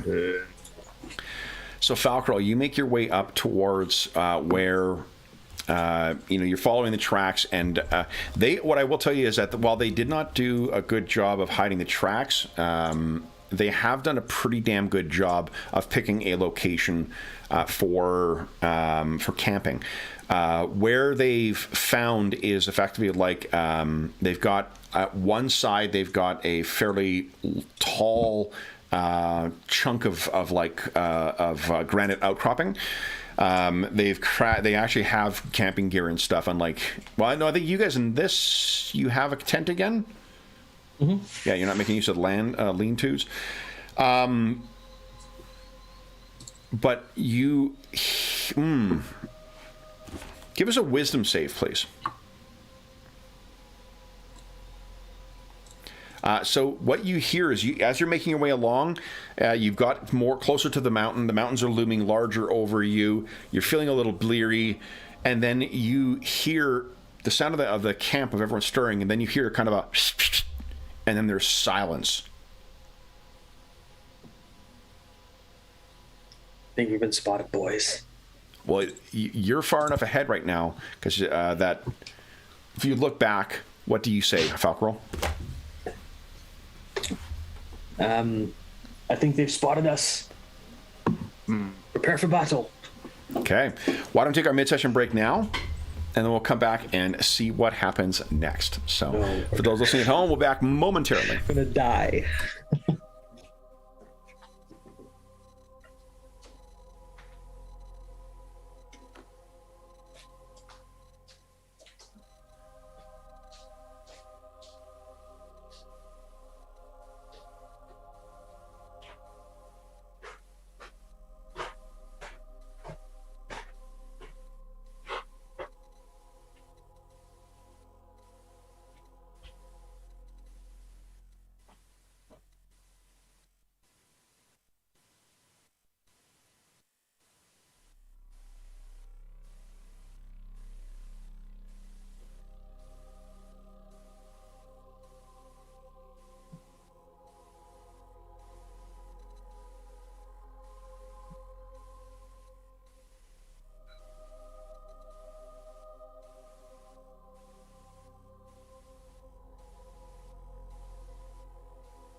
So what do you think, Andrew? Should we try and take out the archer first?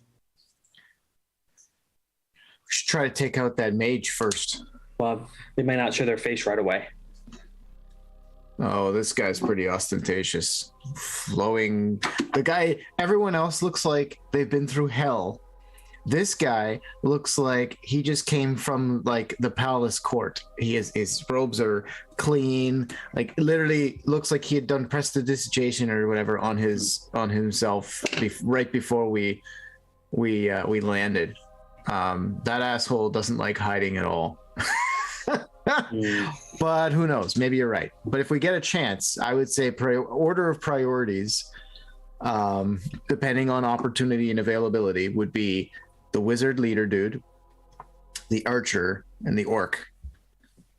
Because that orc is going to be... Yeah, I'm not very tough. Tanky. My AC is like 17. No, none of us are tanky. I The only advantage... I wanted to do a backstab on the wizard, but Well, if you remain hidden, you might get the chance. we've Yeah. lost supplies a bit. But we'll see. But the only advantage I would have against the orc would be that I've got like enmity towards them. But one, I'm not a tank, and two, pretty sure it goes both ways. So we just cancel each other out, really. Okay. Give me 2 seconds here, guys. We'll set up a map. Sweet. It's been a while since we used a battle map. In here, let's see. Let me make sure I got the lighting on this one correct. Haha, legacy lighting. Not so. Thought so. Okay.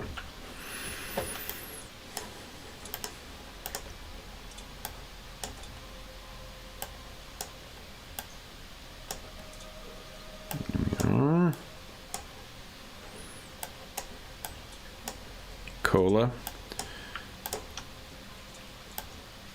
And your pony.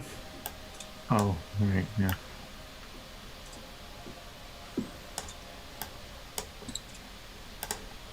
Oops, come on. Game. There we go. And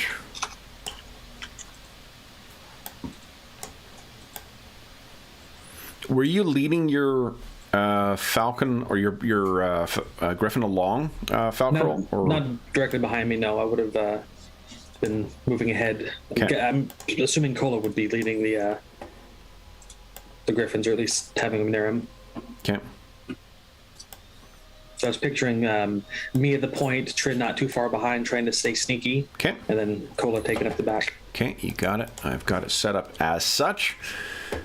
And grab my villains. I mean, the true heroes. So we're going to pick up the campaign is with the villains. It's my very, very long roundabout way of getting to a Arcane Brotherhood based campaign. I play that.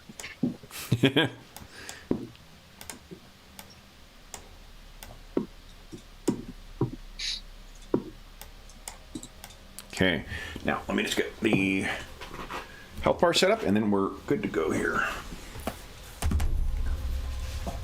Like that. Okay.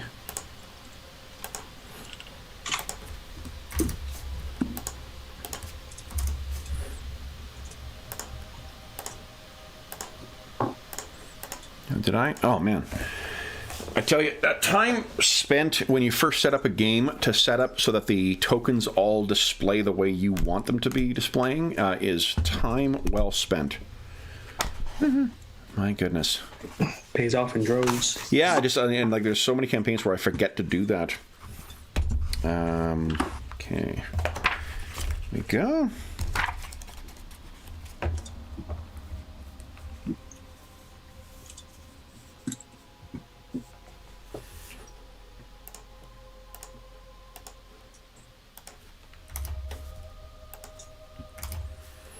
I'm not going to have the sleds on here just because I don't have them.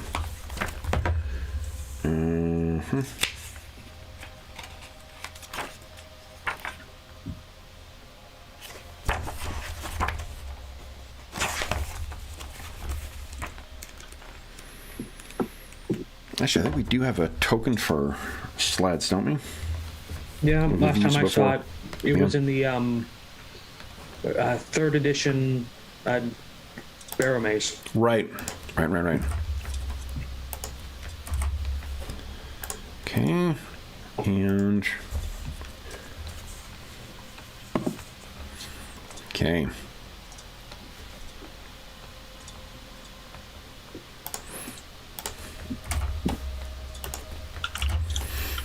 All right. So, guys, what I'd like you to do is, let me bring you over to our map here. Yep. I think we need to transition to something a little scrappier. Here we go. The haunting death music is lovely, though. Yeah, it's great stuff. That's got spooky and awe. Maybe it's called spooky, I think. That's the one I want. That'll work. All right, everyone click on your token and go ahead and, I guess first off, is anyone casting? I can't see any spells this round, so I don't really care if you're doing that. Anything doing with AC, I don't really care about either. Actually, there might be something I'm casting. Yeah, I'm casting a spell this round. Okay. I can't find. Oh, there we are. There I am. Oh, sorry, I should have shift clicked for you guys. Sorry about that. No, that's fine. I found it.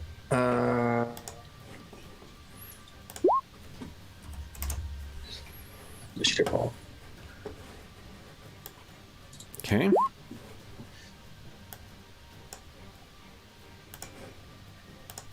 All right. Okay, so then we'll start off with Falcarel. Falcarel, what are you doing? And the side here, you can picture that the cliff you're coming up to, let me get the right layer here. This here, Falcarel, is probably, it starts going up pretty quickly, but it goes up to like 40 or 50 feet by the time it reaches the midpoint. Okay. What are you doing? So it's casting spells as you can't move that turn. Correct. So Yeah. I am intoning some words loudly enough to do the spell with, but hopefully it doesn't carry, to call down a shield of my god, casting Shield of Faith on myself. Nice. And it kind of makes an image of it like an arrowhead that just grows and faints out in front of me. Okay. And All then right. I look back and let's get ready. Falcarel. Sorry, Cola, what are you doing? Well, as it happens, the same thing. Nice. Trin, I'm assuming you're casting Shield of Faith as well. Oh, no, hold on. Feeling really left out here. Trin's been multi-class this whole time. Now's the moment he decides to tell us. All we gotta do is sell your soul to Tharizdun, and then you'll start wave getting my free hands levels around. for Nothing could cleric. happen. You And know? it's a first level spell, so I'm looking to hide in the tree next to Falcon, Okay, or as best as Nice. possible. sure. conceivable. You can picture there's not really trees okay. here, but what you can treat these are is like scrub brush. So it's still Okay. the same principle. It's just to fix this place in your mind. These are more bushes that you can move through. Those will be difficult terrain, but yeah, you can most definitely try and hide there if you like. So, I can just see Trin like rolling real quickly to get the frost covering on his furs, ducking down next to a bush Yeah. and not moving. yeah, so I'm looking to basically sort of move to here and take cover. Okay. So I've got a hide skill. Yeah. Go ahead and you don't need to make a roll yet. I'll tell you when you need to. If we something's see going to spot someone, you. yeah. Yep. I can tell you there's not the reason you can't see any tokens from them is because you guys do not have an angle to see their camp just yet. Yep. So let Just me. precaution at this stage. Yep. Okay. Give me 1 second here. I'm gonna grab. Let's see here.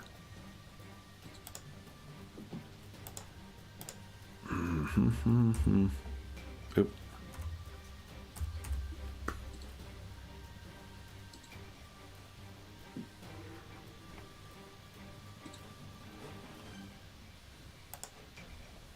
Here we go.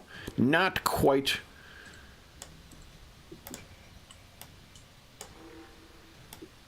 let me... Oops, wrong thing. They've suddenly duplicated themselves. That's what I want to do. All right. Okay. So you can hear, likewise, Falcarel, unfortunately, you do need to, you can't pray to your God quietly. You do need to speak clearly. There's a somatic component to it. It will be clearly heard. The weather is not doing you any favors in that regard because your words can carry. One can hope, though. However, you also can hear that seems to be cutting both ways, because you can clearly hear someone else speak out clearly magical words. You do not recognize them, which suggests that it's probably from a different tradition than your own. And then that is it for their turn. Round 2, guys. Everyone clicking your token. Anyone doing anything with their AC? No. Yeah.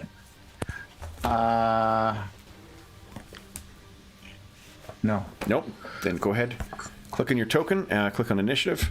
I'll roll for the bad combat guys. modifiers in here. There they are. Got it. Oh, yeah. I should bring those up. I'm going to want to see those. For the maneuvers? Mm. Yeah. I'm so glad you guys are making use of those, too. It's one of the things I thought would be... particularly, is one of the reasons why I started thinking about making the switch to this. Just they're pretty cool in this game. Admittedly, haven't actually really moved yet, but like I bring them up each time because trying to keep aware of like when one might be advantageous. Yep. Okay, so we got everyone. Then descending. Trin, you're up first. What are you doing? So I've got a rough idea where this magic sort of casting's coming from. It is coming from somewhere past this cliff. Like this cliff here, or this cliffside, it goes up quite quickly, and then there's the mountain beyond, but you're not able really to see where it came from. It's somewhere around the corner from this cliff. Have I got an idea of how sort of high that cliff is above the ground below? It goes up and then kind of keeps going.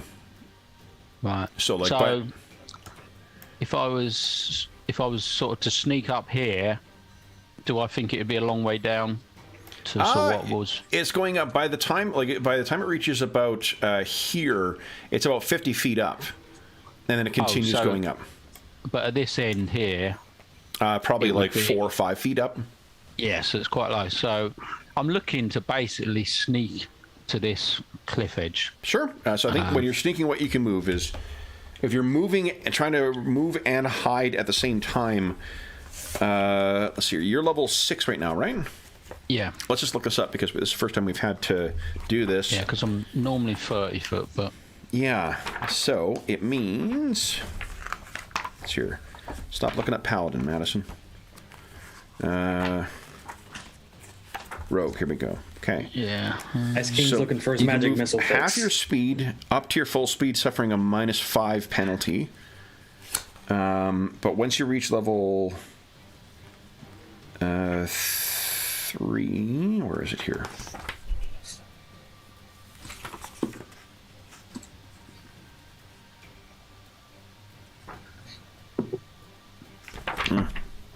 Is Bull's strength not in? Oh, maybe it's in the. There's more of a temporary strength or something. I think it's wards or something. It's not in the player's handbook though. I think it's in a different. Yeah, it's in the Adventurer's Spellbook. Yeah, so up to 1/2 normal speed to remain hidden. Here we go. You cannot hide and move silently at the same time until you reach third level. At that point, you can, but you must make successful conceal move silently at -5. In this case, movement is reduced to 1/4 normal movement. So it's more about being hidden than moving silently. This is the point, because I think we've been sort of rumbled a bit. So what it means though is that if they might hear where you are because you're not doing both, and in which case you can move more than 1/2 and up to your full speed. Then you take a -5 or take no penalty and move up to half. So if you're only concerned about being hidden or being silent, then you can move up to half your speed at no penalty, or you can move your half speed to full speed at -5. Yeah, I guess so. So at this stage, I guess it would actually be more advantageous to be silent because they haven't seen me and I haven't seen them. Okay. So I'm just going to try and move silently, half speed. You got it. So up to half speed, no penalty. So go I'm ahead. just going to and then give us a dex check, please. Up to that. Okay. And a dex. Okay. And then it is their turn. Let me move them. Oops. Seems like Cola's initiative is in sync with mine for some reason. Yeah. I wouldn't, that's not a good thing.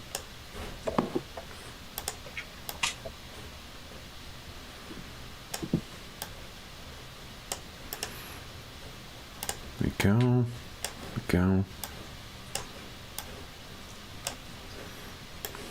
All right. Then it is Falcrow's turn. What are you in, Falcrow? So I haven't seen any of them come around the corner yet. Nothing yet. No. Okay, I'm gonna take a page out of Trin's book and I'm gonna attempt to move silently and head towards that cliff edge. Okay. My speed is 30. Okay. Are you moving half your speed? No, I'm moving my full speed. Okay, so it's -5. So go ahead and give us a Gotcha. dex check at -5. And -5 on that one, so 12. 12. Okay. Go ahead and move yourself. And then Cola, what are you doing? Dismounting, Okay. and I don't have move silently, but I will try to slowly and carefully move up to this tree. So it's a good reminder that one of the neat things with this system, it supports playing the way we normally do, which is that, thieves and rangers and whatnot are just much better at it. They get to add their level to efforts to try and move silently. You can still try and do that. It's just that you're only making a dex check. You don't get to add your level to it. Okay.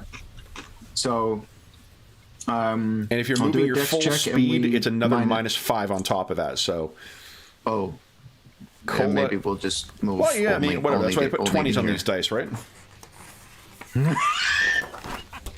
Don't worry, I'm sure they'll hear me first, so. Yeah, fair. Okay, I'll try to go all the way to the tree anyway. Yep. So dex check minus minus Basically, 7. it'll be -12. Minus 12 in total. Yeah. Yeah, okay. So It's not a 0. 6.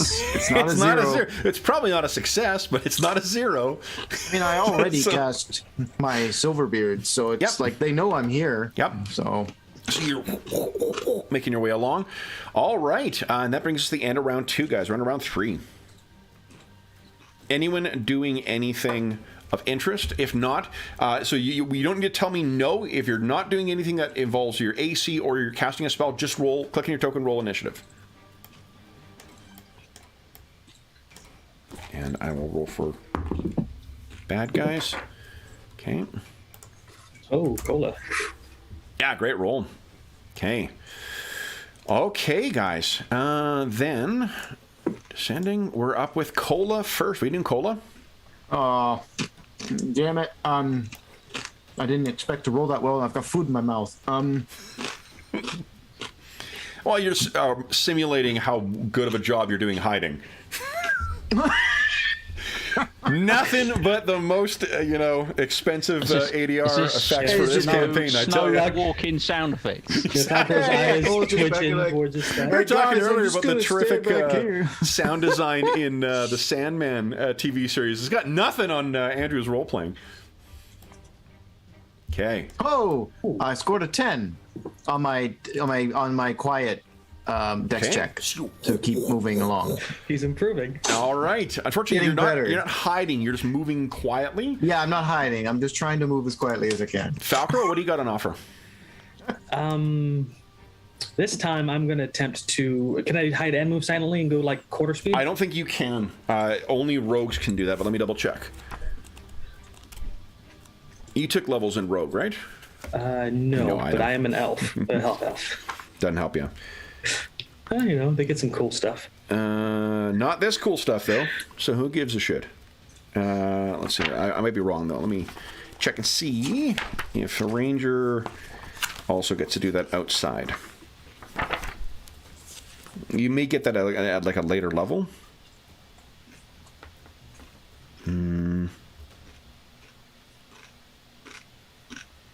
Hey, you can take a -20 and try and move silent while charging or running. Let's not do that.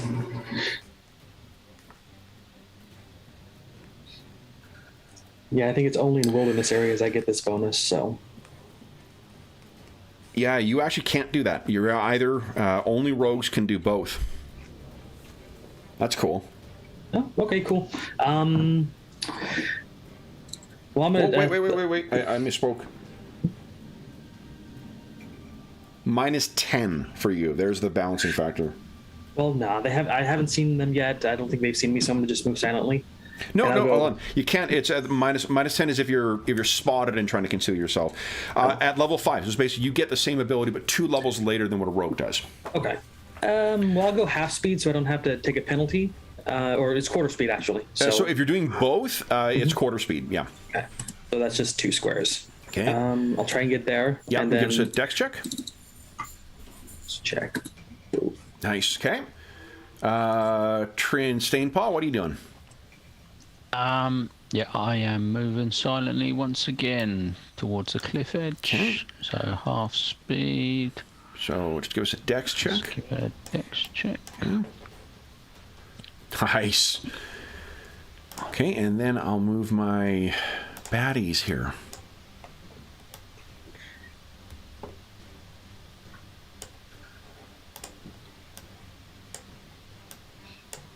Okay. Then it is Cola's turn. Oh, no, we're top of the round. Round 4. Yeah. Everyone decide what you're doing your round. Again, if you're not doing anything interesting, just go ahead and roll your initiative. All right. I'm all over the place with initiative here today. Falkroll, you're up first. What are you doing? Okay, and just remind me, I can move a little bit and shoot a bow, or I can't move at all. Shoot the Okay, bow. with range attacks, I think. Let's see here. I know Dorman can do his full speed and shoot, but that's because he's got a special ability. Yeah, I think you can move half an attack, but let's double check Okay. here.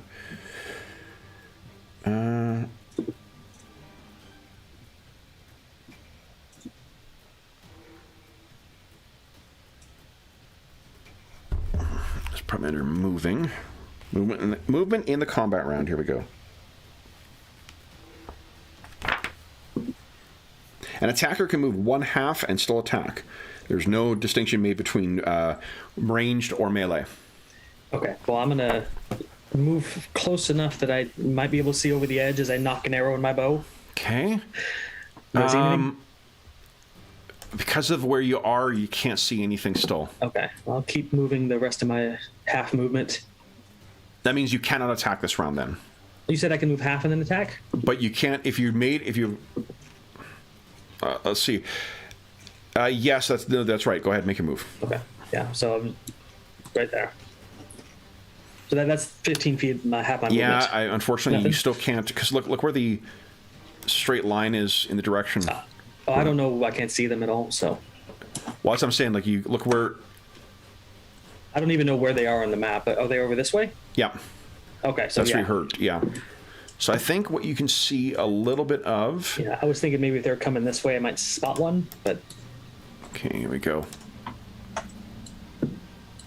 That's what you can see. Okay. Okay. And I think. Could I do a free action, Trin, and go point further in that direction? Yes. Just lead him that way. Okay. Then it is Trin's turn. What are you doing, Trin? Yeah, I'm gonna. Yeah, I'm gonna move along the top of the cliff still. Okay. I'm gonna go full movement this time, so it's -5, isn't it? Yep. Just give us a. Okay, so 17. Go ahead and move yourself where you like. And it Moving is. along there. Okay.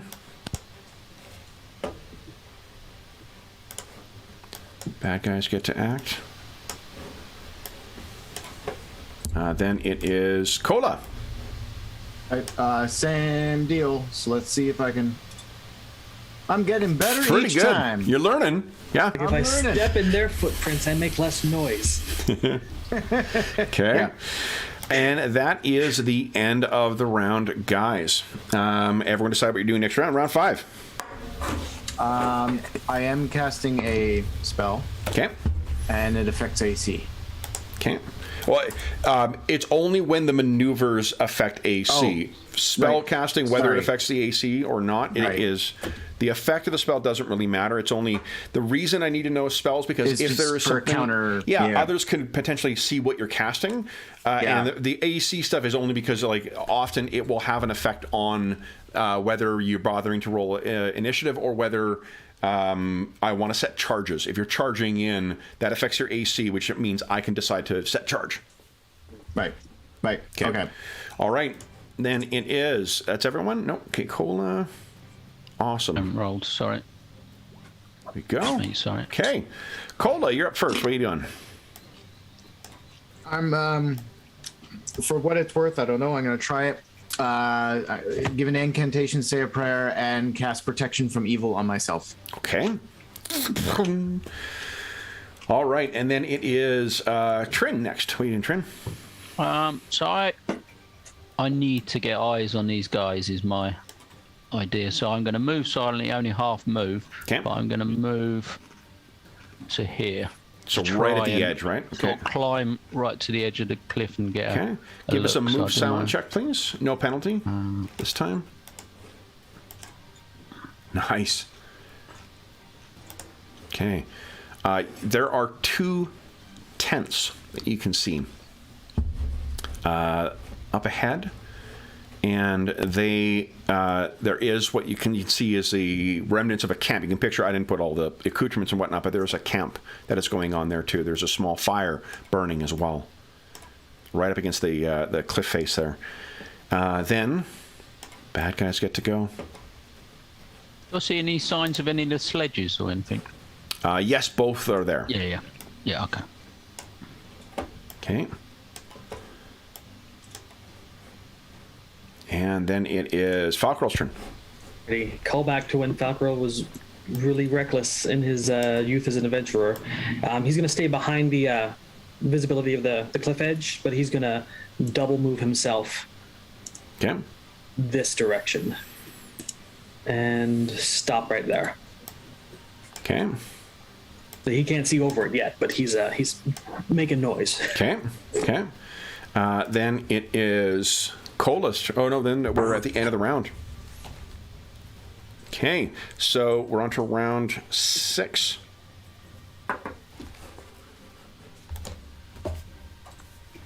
And Arrows. now, where are they? There's no sign of them right now.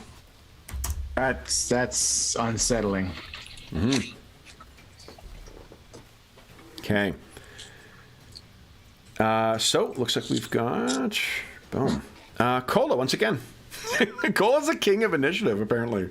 This is not how this should be going. I'm gonna again try to move quietly up onto the cliff face to join the others. I don't like how much distance. I also don't like how much distance there is between the baddies and the griffins. They're kind of alone, the griffins. Dexterity. Not so good this time. Okay. All right.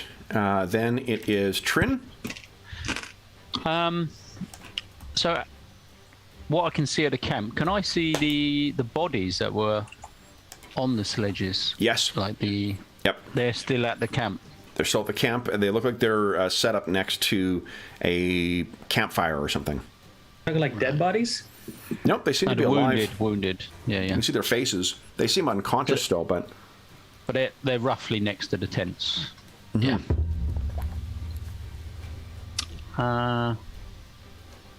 Yeah, I mean, I just think they're laying in wait.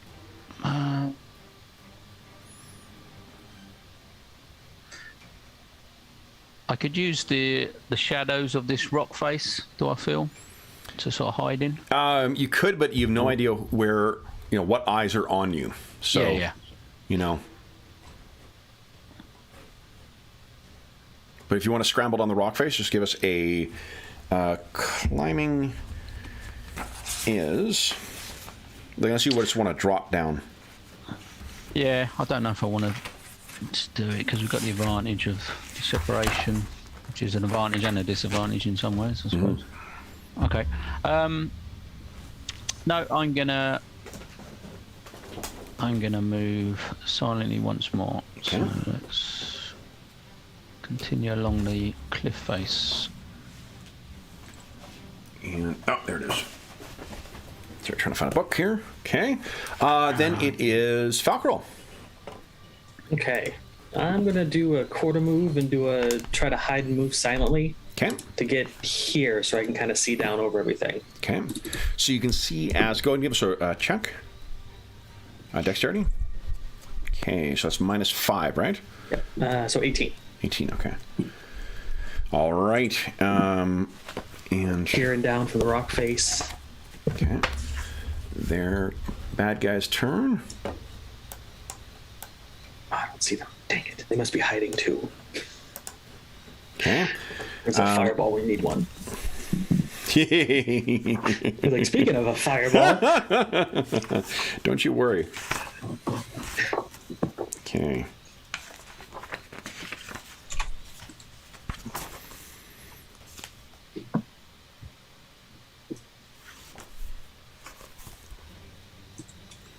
All right.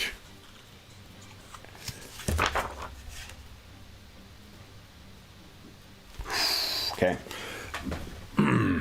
End of round. Then, guys, everyone decide what you're doing next round. Round 7. Sorry about that. I was checking to see what something did. Okay. Very disconcerted that I can't see them. Okay.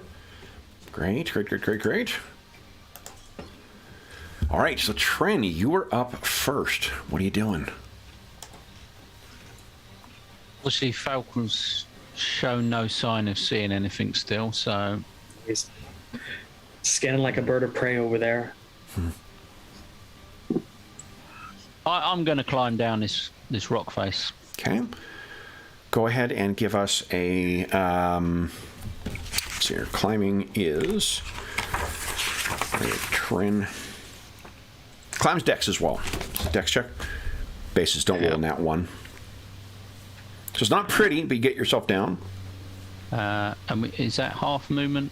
Are we saying? I think it's quarter when you're climbing. Quarter. All right, so I just go down basically. Yeah. Okay. So you scramble on down. You had no weapon out at this point, right? No, not yet. Not yet. Okay. Perfect. Falcarol, what are you doing? He's just trying to locate him, so he's looking. Yeah, like, you've got a good advantage intensely. right now. Like you're 50 feet up by the time you reach where the camp is. Could I spend my turn looking for them? Yeah, Like, absolutely. Would you give us a wisdom check, please?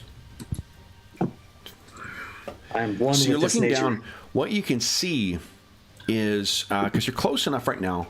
Let me go to the right layer here. There are tracks, fresh tracks, all around here, and then it looks like there are tracks that led off into these bushes here in this direction. Like a bunch of people clustered together, 4 or 5. Okay. Okay. Cola, what are you doing? I think I'm doing the same thing as I've been. Yeah. Jesus. All right. Super inconsistent today. Gonna keep moving. Keep Okay. up with the others. And it is their turn. Now,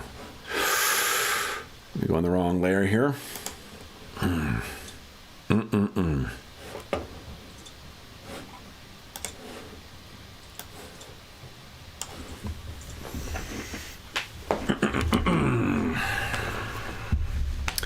You guys can get ready to roll a D20 for me each. You're going after our griffins, aren't you? I don't know what you're talking about. Damn you! Okay. Would you each give us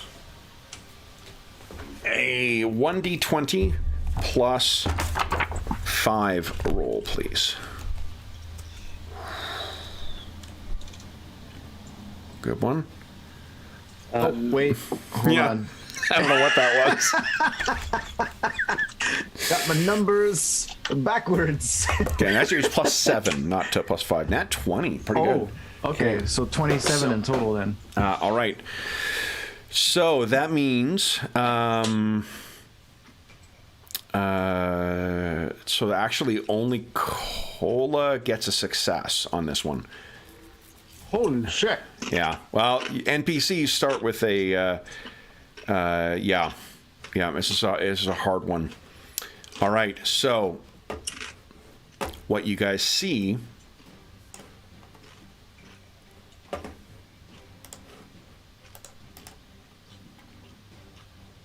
is someone fades into view right there. A staff in hand.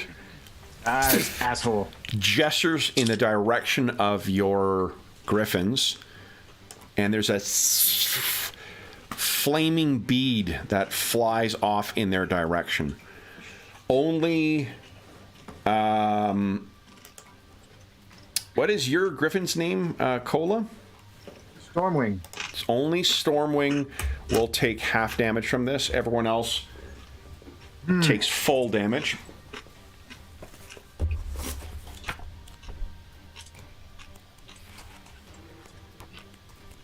He's attacked the animals. He's going to die now. Oh, he was gonna. Oh, wait. Yeah, he was the one you wanted to keep alive. Not anymore. I'm telling you, this guy's a dick. Okay. Okay. Here we go. Oh my god. My griffin is dead. Yep. Twice. Cola, your griffin only takes 24 damage. Yeah, okay. I mean, So there is an still- explosion from over there that vaporizes Jesus. 2 of your griffins. Let's hope that was his last ace in the hole. He's dead. Then He's going to die. another cocky. one appears. Oh, great. Oh, this bitch. Trin, what's your AC right now? 16.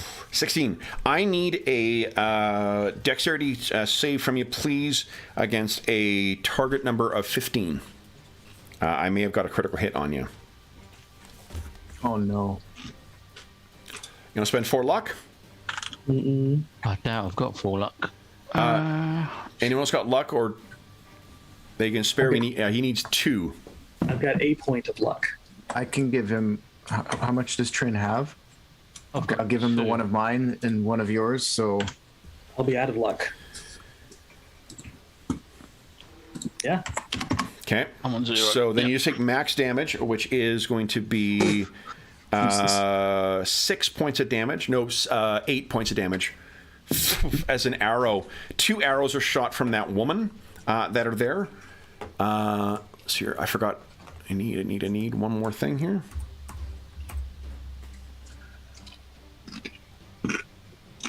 Yep, that'll work. Oh, fuck.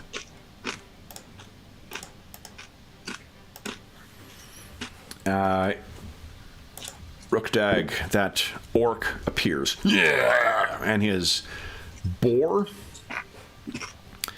And how far away are you? Can I get you in a charge? 80 feet.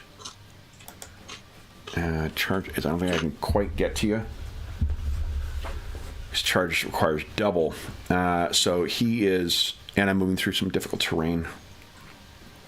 All right, so Rookdag gets to about here. He's charging in with his boar by his side. And then finally, the one last one appears. Oh, wow. We can't get away now. You can't always run. Remember, running away is not impossible. You can't easily get away with without a griffin at this point. Okay.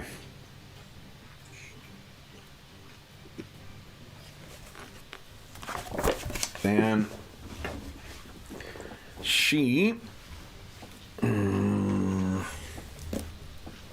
I think... Is she a third one or fourth? The other one Yeah. appears? I don't see you her. still haven't seen the the cleric of what do you call it?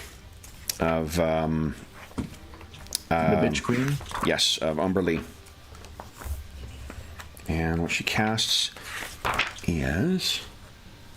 Hey, Ice King. I don't have a problem with you wishing at magic missiles on the PCs. Don't take pleasure in the destruction of the griffins. That's just not cool. They didn't do anything to deserve it. Didn't they? I mean, we didn't brought play them it up a along. lot, but they were really racist. So, we... What? Fucking racist griffins. Okay. Okay. They don't like those giant eagles. They think that they're trouble. They're not as cool as them. Well, sure you can fly, but can you claw shit?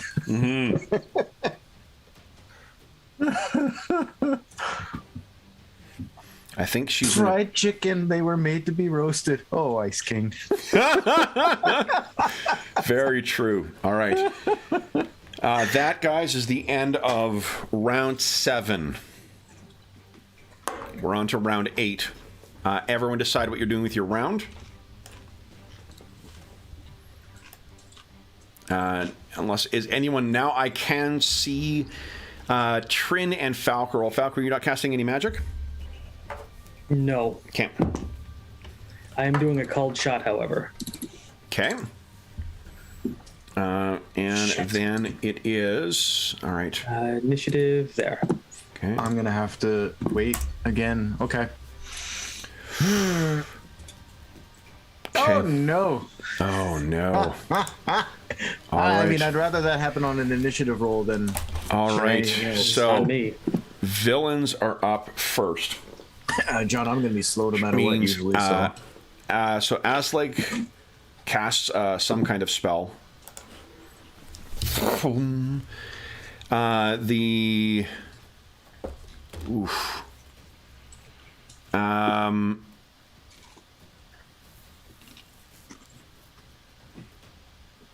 Chisari is going to stay by his side, but we'll take 2 more shots at Trin.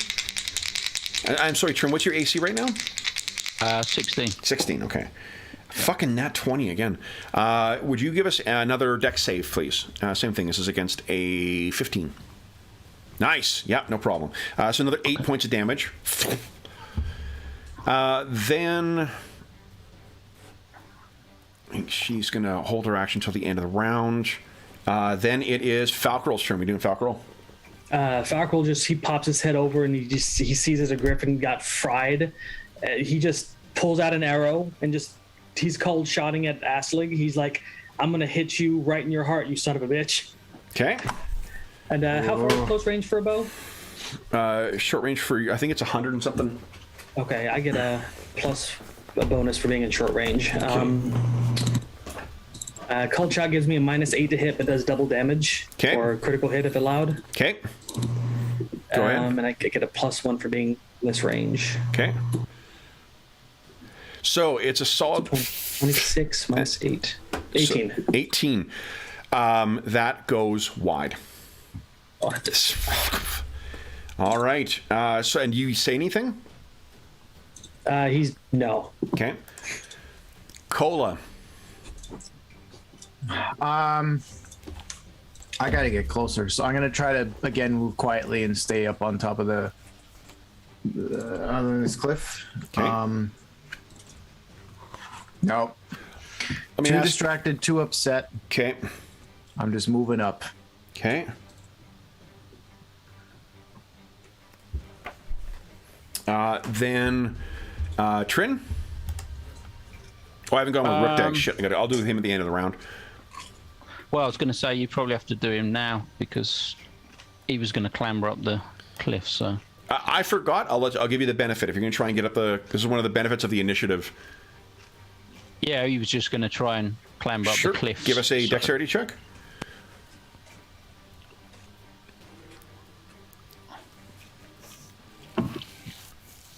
You're clamoring and trying to find hand. Maybe. Do you want to spend a hero point to reroll? Yeah, I assume that's not successful. That is not successful. No. Yeah, I will do then. Okay. Okay, perfect. Yeah, so you scramble up to the top of the. You can leave yourself there or move yourself there. He runs up, is screaming at you. He's not pleased that you got away. And at the end of round, and this is why I was waiting. That Umberly bitch looks up, or the priestess of the bitch queen, and intones a magic word. I need a charisma save from you, Falcarol. Your difficulty is going to be... It's my worst save. Oh, is it? Shit. Difficulty is going to be a 23. Yeah, there's no way I'm making that. Oh! Does anyone have any luck left? Cola could give me one. How much does he need? He needs one. I'll give him one. So here's what happens is Falcarol, you hear as if she's like at your side and whispering in your ear, and the single word she says, jump. Yeah, I figured. And you're like, you can feel yourself being compelled to do so, 50 feet down into the hard rocks below. And you hear Cola saying, "What are you doing?" And that's enough to have you just make it and not throw yourself over. That is the end of round 8, guys. We're on to round 9. I apologize, gents. I almost said a very different word that only has 4 letters. I'm casting a spell this turn that is divine in nature. Okay. See here? Wait. Tell me what spell you're casting. Oh, Dispel magic. Spell magic, okay? Mm-hmm. They've got amplifying. Yeah, because I'm a little suspicious. Because Cola knows what that spell is. Well, I don't know it was cast. Anyway, problem is, that spell has a much shorter range. I'm suspicious. Oh, no, that's fine. Because Aslick tried to shoot something at us before that was longer than it should have been. So this is. I really want to get her back with the same thing, and I can't. Well, Cola hasn't seen any of this happen yet either, right? No, I know. Sorry. I'm very mad with her. Blow up one guy's griffins, and suddenly everyone's upset. Upset is not even close to describing what's going to happen. The best way to get your characters involved with BBGEG is create something they love and then have the bad guys kill it. Falco liked his griffin a lot. With a nice dipping sauce? You mean, or... Fucking... Too soon, man. That's too soon. That's too soon. Okay. Literally 5 minutes ago. All right. So Trin's rolled... Falk rolled nat 1. Fucking hell. Okay. I'm sorry. I haven't. I should do that, shouldn't I? Yeah. Should. I Yep. didn't realize at the end of the round. Okay. I don't know what I want to. I can't do the thing I want to do. Okay. Well, Cola, you're up first. So what is it you are doing? Well, I mean, I guess I'll cast a different spell then. I can't do command. You can't see anybody yet either. No, I can't see any of them. Not even Rookdag. No, because Rookdag is angle, like 25 feet down right now. Yeah. Right. Shit. This isn't as good a use of this spell as I would normally want to use it under, but I'm going to cast prayer because at the very least I can give everybody, all of us, bonuses to to our saves and stuff. And then it is Trin's turn. What are you doing, Trin? Can I hear the orc trying to clamber up the rock face behind me as I was climbing up or not? You can't hear him trying to climb yet. No. Okay. He was shouting at you. It definitely was not happy. Oh yeah. Neither was Anna. So I'm gonna move to it. I'm gonna take a couple of shots. Okay. So you'll draw your weapon, and you can fire. Who are you shooting at? That's a good question. I'll shoot at the wizard guy. Okay. I think that's I fire. 80 Is feet. it -2 on both shots? -2. Yeah. Okay. Yeah. Go ahead. Yep. So give 2 shots. That is a miss. He does get the +1 from prayer. Still a miss, unfortunately. Okay. Oh my god. Yeah. Yeah, I'm assuming he has some kind of AC boosting spell on him. So but- one of the cool things is that I've got because I'm making use of my NPC almanac and NPC register. They have pre-gen characters for the level because I'm just not familiar enough with the game. All right, so both of those go wide, unfortunately, and you're definitely like Trin. You think you should have hit there. There's something ill at play here. Yeah. Then it is their turn. Aslig gestures once again. And there is...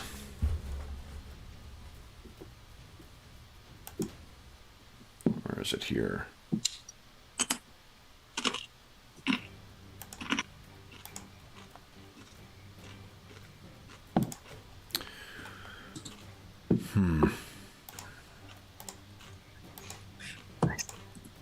Asking, saying, think of all the rations you'll get out of the Griffins. I'm like, God damn it. Yeah. Let's see here.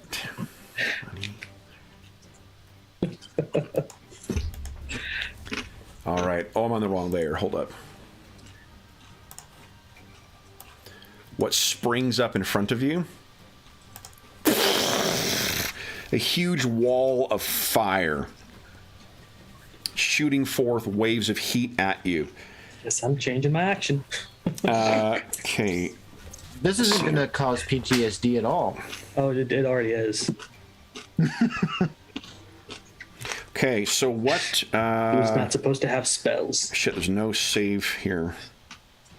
We didn't say he wouldn't have spells. We said we suspected that he may be running low on power. He does... All these things you're seeing, they're all coming from that staff. Oh. Oh, I see. So we're not necessarily wrong. He might be... He might still be kind of running on fumes, and he's relying on a magic item, Yep. which itself probably has charges. Oh. Yep. There is I don't a think saving. that's too much to assume, because Cola's ring Okay. would operate the same way. Falcarol, you take 20 points of fire damage. Isn't there save if they conjure it right where somebody is? Nope. That third paragraph? Each such... You know what? It is a save. Okay. But if you look up something that I'm using again, I'm going to cheat like a motherfucker. Cause, Oh, I'm sorry. I was just wondering how it worked. Okay. It is... yeah, so give us a dex save against... For you, it's a 22. Yeah, no, I fail it. Okay. And Trin, you get a dex save as well. Dex. For yours, 22 as well. Hate this wizard. You take 18 points of fire damage. And Cola, Ouch. you take... Hold on here. 4. 2 rounds of exchanging magic and we're nearly toasted. Yeah. And John, I'm totally wrong about that. I appreciate you looking up and making sure I'm using the spell the correct way, so I'm just pouting. That's just fine. Still took the damage. Yeah. Okay. Cola takes 7 points of fire damage. Now, Falcarol, you're planning on a spell? I was planning on a spell. So what you need to give us is a save, wisdom save against a 22. You do get +1. Yep. Bane. I got it. Oh, you made it! Okay, so you fair. can still cast the spell in Okay, spite of... Can I change the target? What's that? Can I change the target? Yeah. What are you trying to target? He cast Wall of Fire, and I was going to cast it on him, but I was like, I hit the wall of fire with it. Just Okay. So let's see here. I think you need to make a What are you casting check here. dispel magic. Didn't say that. It just said it dispels it, and it doesn't affect. Can you not dispel magic on the staff? No. Wait, I could suppress it. I don't know. Wall is perfectly fine. It's the most immediate threat. And I have history. Would you be with the able wall. to see it now? And yeah, that's true The too. caster must Fine, make a that's successful different. intelligence check against each spell or effect to succeed. Oh, would that be a wisdom check since it's a cleric? Nope, it says intelligence, so Yeah. it's intelligence. What's your intel? It's 18. You need a 30. I need a 30. Oh. Holy Okay. cow!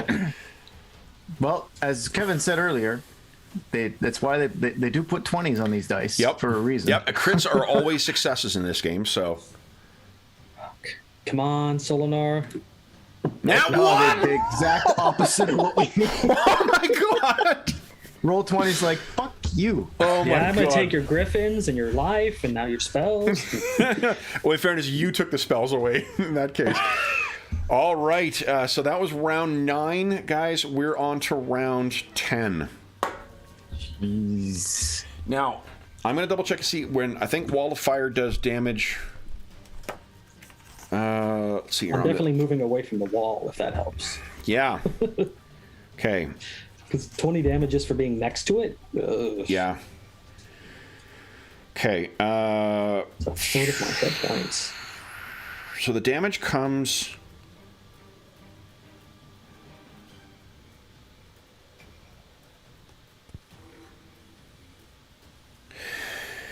I'm going to say at the end of your round. So when you position yourself, because you can take damage immediately when it's summoned, it'll be at the end of your round where you are in relation to the Wall of Fire. That's when you take the damage. So That's gracious. anyone casting, I actually can't. One of the upsides, I can't see anybody right now, so I don't care if you're casting spells.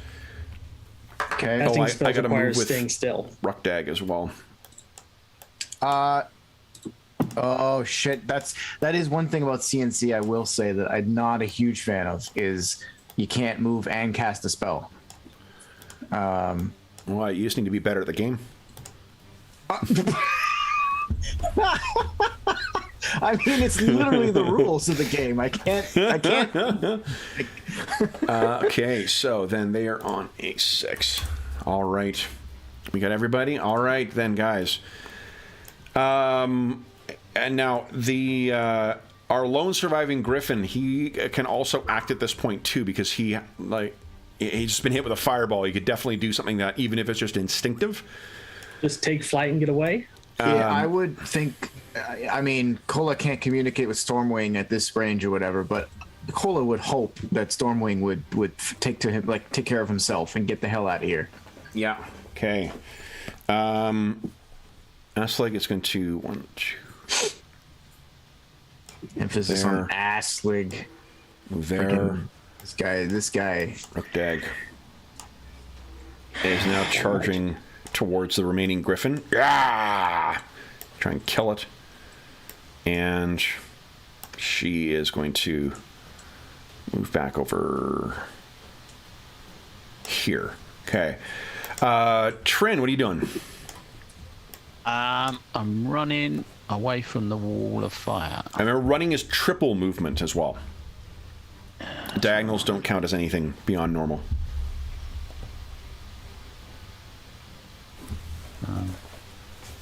Yeah, I mean he's just making. Oh. It's just you can go okay. over this. I assume this log or whatever it. Yeah, that's you just- can leap over it. Yeah, it's fine. Yeah. And I'm saying, let's get out of here, or at least withdraw Okay. while we've got the line of sight. Falcarol.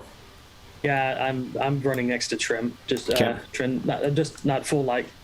He's booking it, just staying close because he's going to drop a spell next turn. Okay. And Kola, remember, you can change actions if you choose to. You just act at the end of the round if that's the case. Kola, what are you doing? I mean, I think I am the end of the round anyway, right? Yeah. So yeah, I'm gonna have to run to do this too. So no magic or whatever. The only way I can keep up to them is running. Okay. We need to sort of regroup where we are now. So Shit. Are you What running did I towards do? the wall? No. I was trying to. Take me now! Clang it in. I can only go to here. You can go 60, right? If you run. Yeah, triple your movement if you run. Oh, triple my movement, right? Yep. Okay, so I can go up to here then. Okay, so you're I'll racing. go to that side actually. All right. And what about your griffin? Oh, I think he's gonna just like get up and fly away. Okay. So it'll be 150 if he runs 150 feet away That's, right now. 65 would be into here, and then another. Why can't I? I was trying to move the. Okay, well, anyway, another 60 is about to here. Okay. Well, let's see here. Am I right? I was trying to do the right click and give me the Yeah, distance 120. as So I went. you can get almost to the, if he's staying on the ground. I guess with gaining altitude, he he's probably was flying. Yeah, so he's about Yeah. to there. Let's just make sure he's not within 450 of Aslik. Four. That's fireball range. Jesus. I don't want to impress upon you the importance of initiative this round, but initiative's going to be pretty important this round. We're pretty bunched up too, guys. Oh, he can't see us. Can't see because of the fire. Yeah, wall fire. And also because of the same thing that was cutting your way. They can't see you because they have a 50-foot cliff in their way right now. Okay. Right, fair. Oh. Stop rolling high. Trin. No! Stormwing's gone. Okay. So I'm assuming the Griffin doesn't roll separately from me. No, Griffin acts on your turn. So, Trin, you're up first. What are you doing? Yeah, I'm just looking to my two companions and saying, we need to get away. We need to come back another day. But this was the only time. Well, you look at Trin and he's like Well, yeah, I can fix buckling that. under his Yeah, own- Falcarel's intoning a spell right now and he's not paying any attention. Yeah. You also can no, Falcarel. He had found these guys once he was on the ground very easily.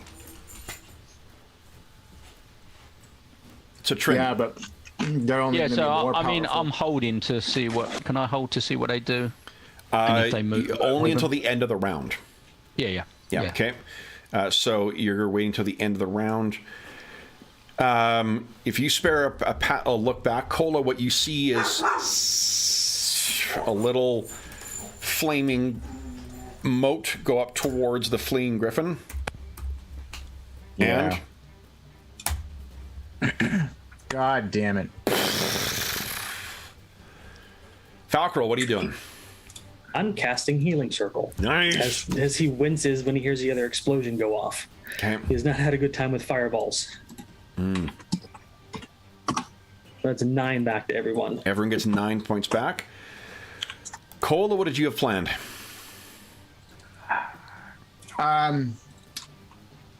Oh, excuse me.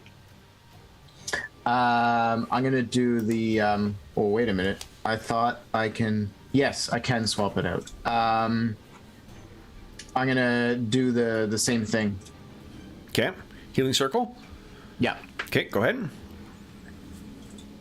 14 back. Oh, Oh. nice. Well, Okay. I mean, I only get the 2, but And then Trin, what are you doing? I mean, he will stick with his allies. So if they're not moving, then he will stay where he is. But he will try and hide, knowing that this orc's still running around like a Yeah. lunatic. You might want to move in order to. You need to have some. You got some. There's a bunch of bushes and stuff between you and the orc. So I go ahead mean, and give can us- I use that as? if you want to someone move to back in hide their behind direction, them? I mean that's the direction that the orc is coming from. Yeah, but I'm hoping that if we stick around, they'll run past me, and I'll be able to Okay. hit him from behind. Sort of All thing. right. Give us a dexterity check, please. You didn't move that much, so. Ugh. All right. End of the round, round 12. Everyone decide what you're doing.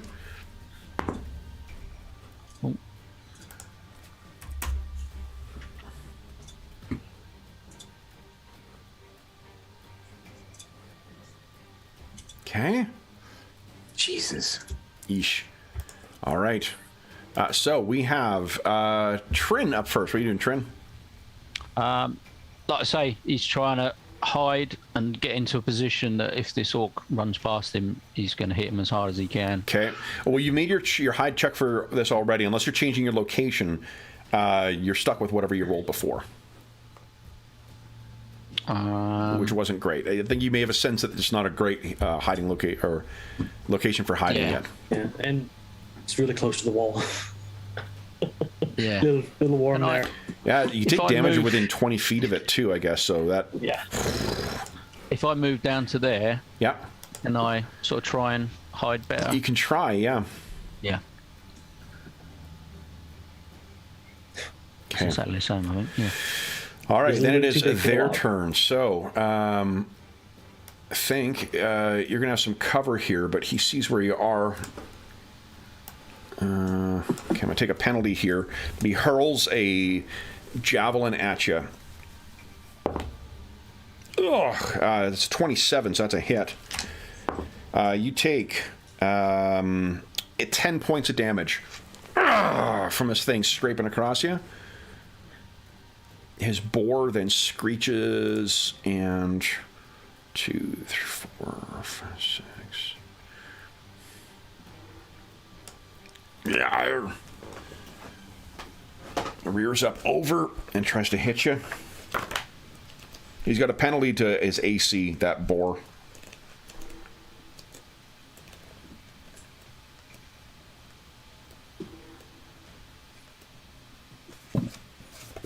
Go. And I don't think you said 16 is your AC. Yeah. Yeah. Okay, so that's a miss. Then we've got. Let's see here. Cleric is going to move. They're all going to kind of run over, try and get to where you guys are.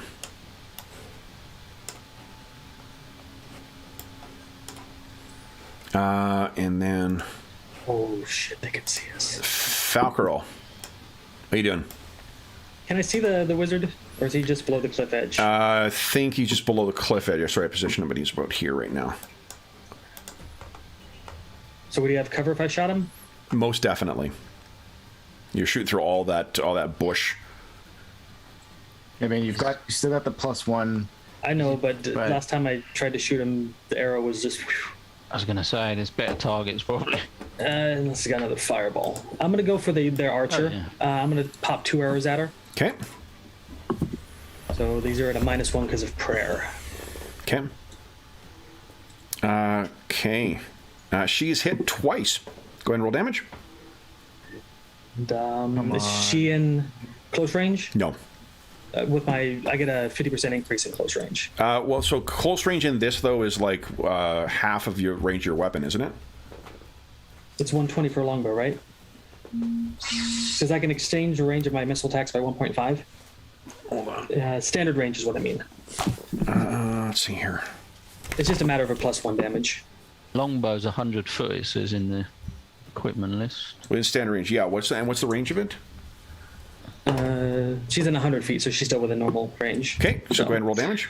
So I'll get +2, 1 from my ability and 1 from prayer. Okay. Nice. Oh, Solid nice. hits. Okay. 14 and 12. Okay.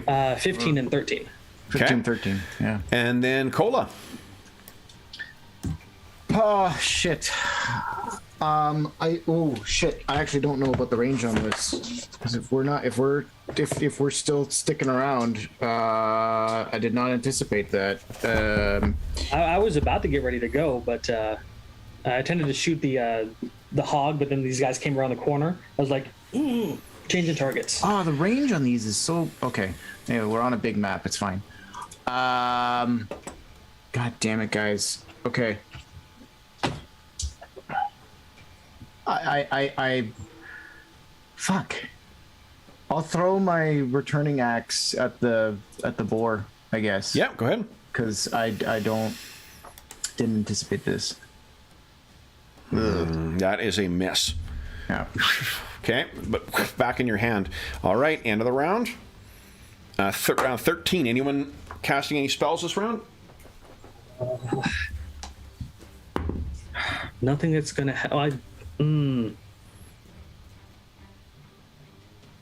Yes. Okay. Might as well end the session on a high note. See if I get lucky. Okay. I'm casting Dispel Magic again. I prepped 2 of them. Okay. Then, Get my initiative here.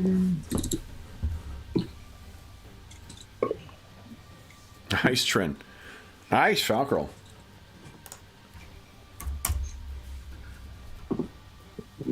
Cola's on an 8. Cola got an 8. Okay, we're good to go here. Trin, you're up first. What are you doing? I've got to try and get this thing off of me. Okay. So, can I? I can drop my bow and pull out. Draw a new your weapon and attack. Yep. Yeah.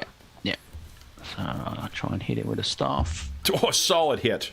Go ahead and roll damage. 10. The boar is blown back, squealing as it dies. And it is their turn. Just beautiful.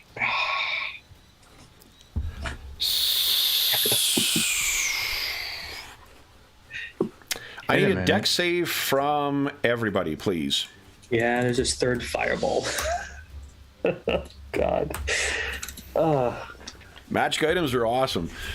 Really? Okay, Oh, wow. Falcrel, that is a success. So take half damage. Trin, I think that's a fail. Oh God, we're gonna lose Trent. Cola, for sure, that's a fail. Trin, that is... see, your dex It's a is your prime, I don't favored, know so if that- actually, so yeah, I don't know Trin, if you that failed makes a by difference. 2. Does he have anyone? He gets a 1 from prayer, and then there's 1 luck. From, There's 1 luck from Cola. Cola, you want to give up your luck? Will I need it, or will it? It won't even make a difference It for won't make me. a difference. Well, maybe for difference you. for you, but Trin, it might, like, this is It a might life or make a death difference. thing. Yeah. Well, yeah. Also, Okay, so then you made it, Trin, so you'll take half damage from this. Then, guys, Okay. half damage is 17. So He's 17 damage for those who down. have, 35 for Cola. As a fireball detonates above where you are. This is the airburst fireball. So yeah, and my protection from evil does not protect against spells cast from the creature. So no, okay, and she's going to drop behind the cover so you can't see her any longer. She's going to change her action. Yeah, and move over. Actually, Falco will be able to act before that. Rookdag is not happy, so he is going to... yeah. Well, how does it fucking feel, asshole? Yeah. Okay, so I can only get to about... Let's see here. Oh, Kev, question. If there are class and race abilities on the handout, have they already been incorporated into the character sheet? Yes. So For for which one? What are you things- talking about? What specifically is your question? Dwarf has resistance to arcane magic +3 to saving throws versus arcane spells and spell-like effects. So I just wondered if that's already No, that's calculated not in my already roll. not encountered on there. So that would have been a 19, which is still a fail for you. Oh, okay. I think you It was need a worth a shot. 30 to. Yeah, no, absolutely, no, it's good. Okay, so he was planning on charging in there. down. Yeah, so I can get Rookdag up to there. Ooh. Fire. Toast in his backside. Okay, Falcro, what do you have in mind? Well, I'm going to try to dispel or suppress the so magic. then if you were casting a spell, you took damage. Would you give us? Yeah, I do. So this is Another wisdom save. another wisdom save against 22, right? 22. Yeah. No, I lose a You spell. then. lost a spell. Cola. I'm gonna have to also take a concentration check to avoid spell disruption due to. Oh no, Hardy Caster doesn't. That's not. Hardycaster gives you a bonus, so it's +3. Is it for interrupting the attempt to cast a spell, or is it only for concentration spells? No, this is for exactly the kind of thing that Falcor Okay. lost a spell on. So you need so wisdom. So it's 22. Basically, you're rolling against a 19. Wisdom save against 19. Against 19. Okay, and Hardy Caster gives me +3 bonus. Well, that's Okay. including that. Oh, that's in. Okay. All right. Okay. Help. +1 from prayer. Fuck. 18 wouldn't be enough. Okay. And then that is the end of round 13. Let's do one more round. Oh, We're dead. Okay. We're dead. Everyone decide what you're doing.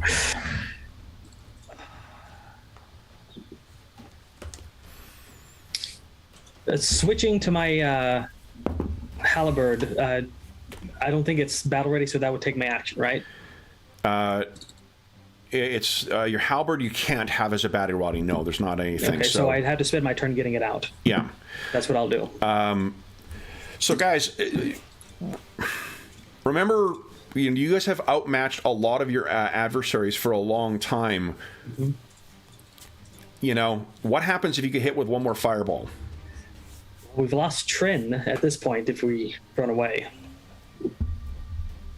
Yeah, but it can only get worse, can't it? Falcol isn't the kind of guy that runs away, though. Not when his allies need him. Yeah, but like, Well, that's your call, but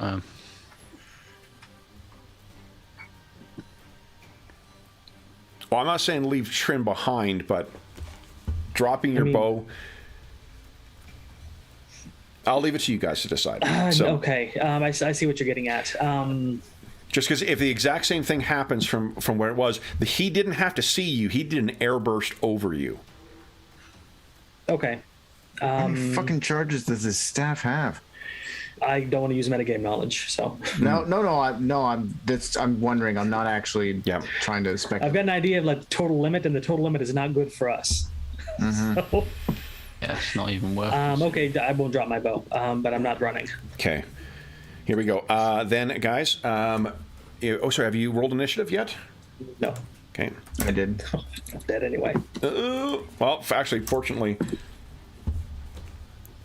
and you've a higher rolled. Who has not rolled? Oh, Cole. All right, Trin's. So, upside, you're not so badly injured that you're dying yet, Trin. So you're just stabilized at -2. Cola, what are you doing? Yeah, I don't have my weapons out. You just threw your axe. Yeah, you said you had your axe out. Oh, I did have my axe out. Sure. You're throwing axe. I'll take a knee and I'm gonna put my axe on the ground, and then put my hands up. You're surrendering? We're not running away, you said. I haven't communicated that to you. Well, we can't. What would Cola do? Yeah, what would Cola do in this moment? There's an orc. You've role played how he's got that the what do you call it? Do you have any 4th level spells left? I have. I do. I do have one. I'm 'Cause gonna the thing go. is- I can't move and cast the spell, so No, I can't but do shit. you have. Remember what your signature spells are. Yeah, but the signature spells don't matter if I can't get to him in time and cast it. Healing So- Circle has a range of 20 feet. Oh, he did I've already cast used Healing it. Circle already. Yeah. I've already used healing So circle. you've already used your I 4th can't- level spell then, because you only have one. They only have, That's true too. Yeah. Okay. I do. Okay. So that's it. We're giving up. Okay. you're giving up. Cola's surrendering. Falcor, what are you doing? No, we can't take another spell like that. So I'm gonna try to shoot at Aslig over there. Just 2 arrows. Okay. I know you said he had cover, but Yeah, he's cover and he's very hard to hit from before. So well, maybe I'll just target the orc. He Okay. looks like he's easier. I'll shoot him 3 times. okay. So that's a -4 on each. So -3 with prayer. Okay. And you get your bonus for damage. So that is a hit. That is a hit. That is a hit. Okay, so add 2 to the damages on this one. Okay. 12, 22. Okay, so that's 32 plus 6 is 48. Three solid hits. He Falcor drops just goes, down dead. And then he turns his eyes, knowing there's going to be a glowing fireball coming at him. Going to stare in defiance at death. Then we'll see what they do. in 2 weeks' time. God damn it. So Cliffhanger at the end of the round? with those, and a round for them to be able to act. All right, so then for those listening at home, first off, okay, no one's got any hero points left, so we'll just I'll adjust your tokens here to being at 0. Oop, there we go. All right, what a session, guys. Holy No HP. smokes. Okay, so We killed our griffins. even you know what, and it wasn't like I genuinely wasn't planning. It was one of those situations where like I took a page out of your book, and he had prepared an invisibility spell, and they cast that as soon as they heard that someone was coming in. Decided to see where things were, and just as you guys were moving in position, they moved themselves over. They couldn't see you, but because of where the griffins were left, they could see them. So it was just I had this urge like the round before just to whistle and say take to the air just because I was getting suspicious. Yeah, like it was Then just the firebolt hit and it was too late. target of opportunity, and I was like, well, they're in range, and like they know that was one of the advantages you guys had. So man, oh man, oh man. All When right, do I get raised dead? For those listening at home, thank you so much for joining. Oh, and everyone is going to get 300 XP for today's session. You haven't defeated the adversaries yet, but you do get some XP to start. Did anyone ding from that? No. No? Okay. Well, I mean, Train is really who I mean. Train's the only one who reasonably is going to... He's miles away. Miles away, okay. Yeah. And I also said everyone's hero points here, so we know. All right. For those listening at home, thank you so much for joining us for session 89 of the Legacy of the Crystal Shard campaign. Trying to kill us. Inching towards 100. Yeah, I mean, it's been a while since you guys faced... no, it's not. You guys have faced some really challenging foes in the last little bit. I knew it was bad when I saw 12 die 6 on that fireball, so I just did. Yeah. Yep. Those stabs do not fuck around.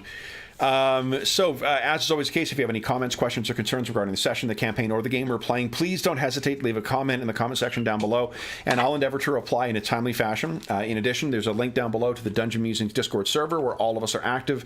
We have channels there dedicated to this campaign, every other campaign we run on the channel, as well as a bunch of great channels to talk about conventions or tabletops, online tabletops, or virtual tabletops rather, finding a game. So like lots of great people, lots of great opportunities to interact with the terrific community over there. You are more than welcome to join us over there. In addition, there's a link down below to something called Heroes Save Villages. That is the charity fundraising campaign that we run on the channel. It benefits the SOS Children's Villages International Charity, a really terrific organization active in over 130 countries, benefiting over 80,000 orphan and abandoned children. In addition, there is as a small way of saying thank you, for every $25 that you donate, you will get one chance to win the grand prize or one of the other great prizes in our next charity raffle, which will take place in December 2022. If you want to see what was awarded in the last charity raffle, you can head on over to the Dungeon Musings Discord server and go to the Charity Initiatives channel. In addition to that, to the chance to win any prizes, and all money that's donated through that link goes directly to SOS Children's Villages International. None of it goes to the channel or any other middleman. It just goes to help the kids who benefit from it. You also will get a chance to vote for our next charity session. We have our next charity session will be this afternoon. A little later, we'll be playing, and Darren, I'm going to be sure to blame the guys for when that mechanical fault happens. They will know who is to blame for that. Darren helped create one of the characters for this session, as well as some other fun stuff for the heroes in that session. We will also have a we'll have our next charity session in September, and donors will have an opportunity to spend the money that they donated for that to help shape what that session is going to be. And there's going to be a lot of opportunity to participate in that one. So it should be a fun pre-Halloween session, and I look forward to seeing what our donors come up with. The last thing I will say is a huge thank you to our stalwart heroes here. So Andrew, Darren, John, facing near death and continuing to fight on. Thank you so much for playing this morning, guys. Anna says thank you as well.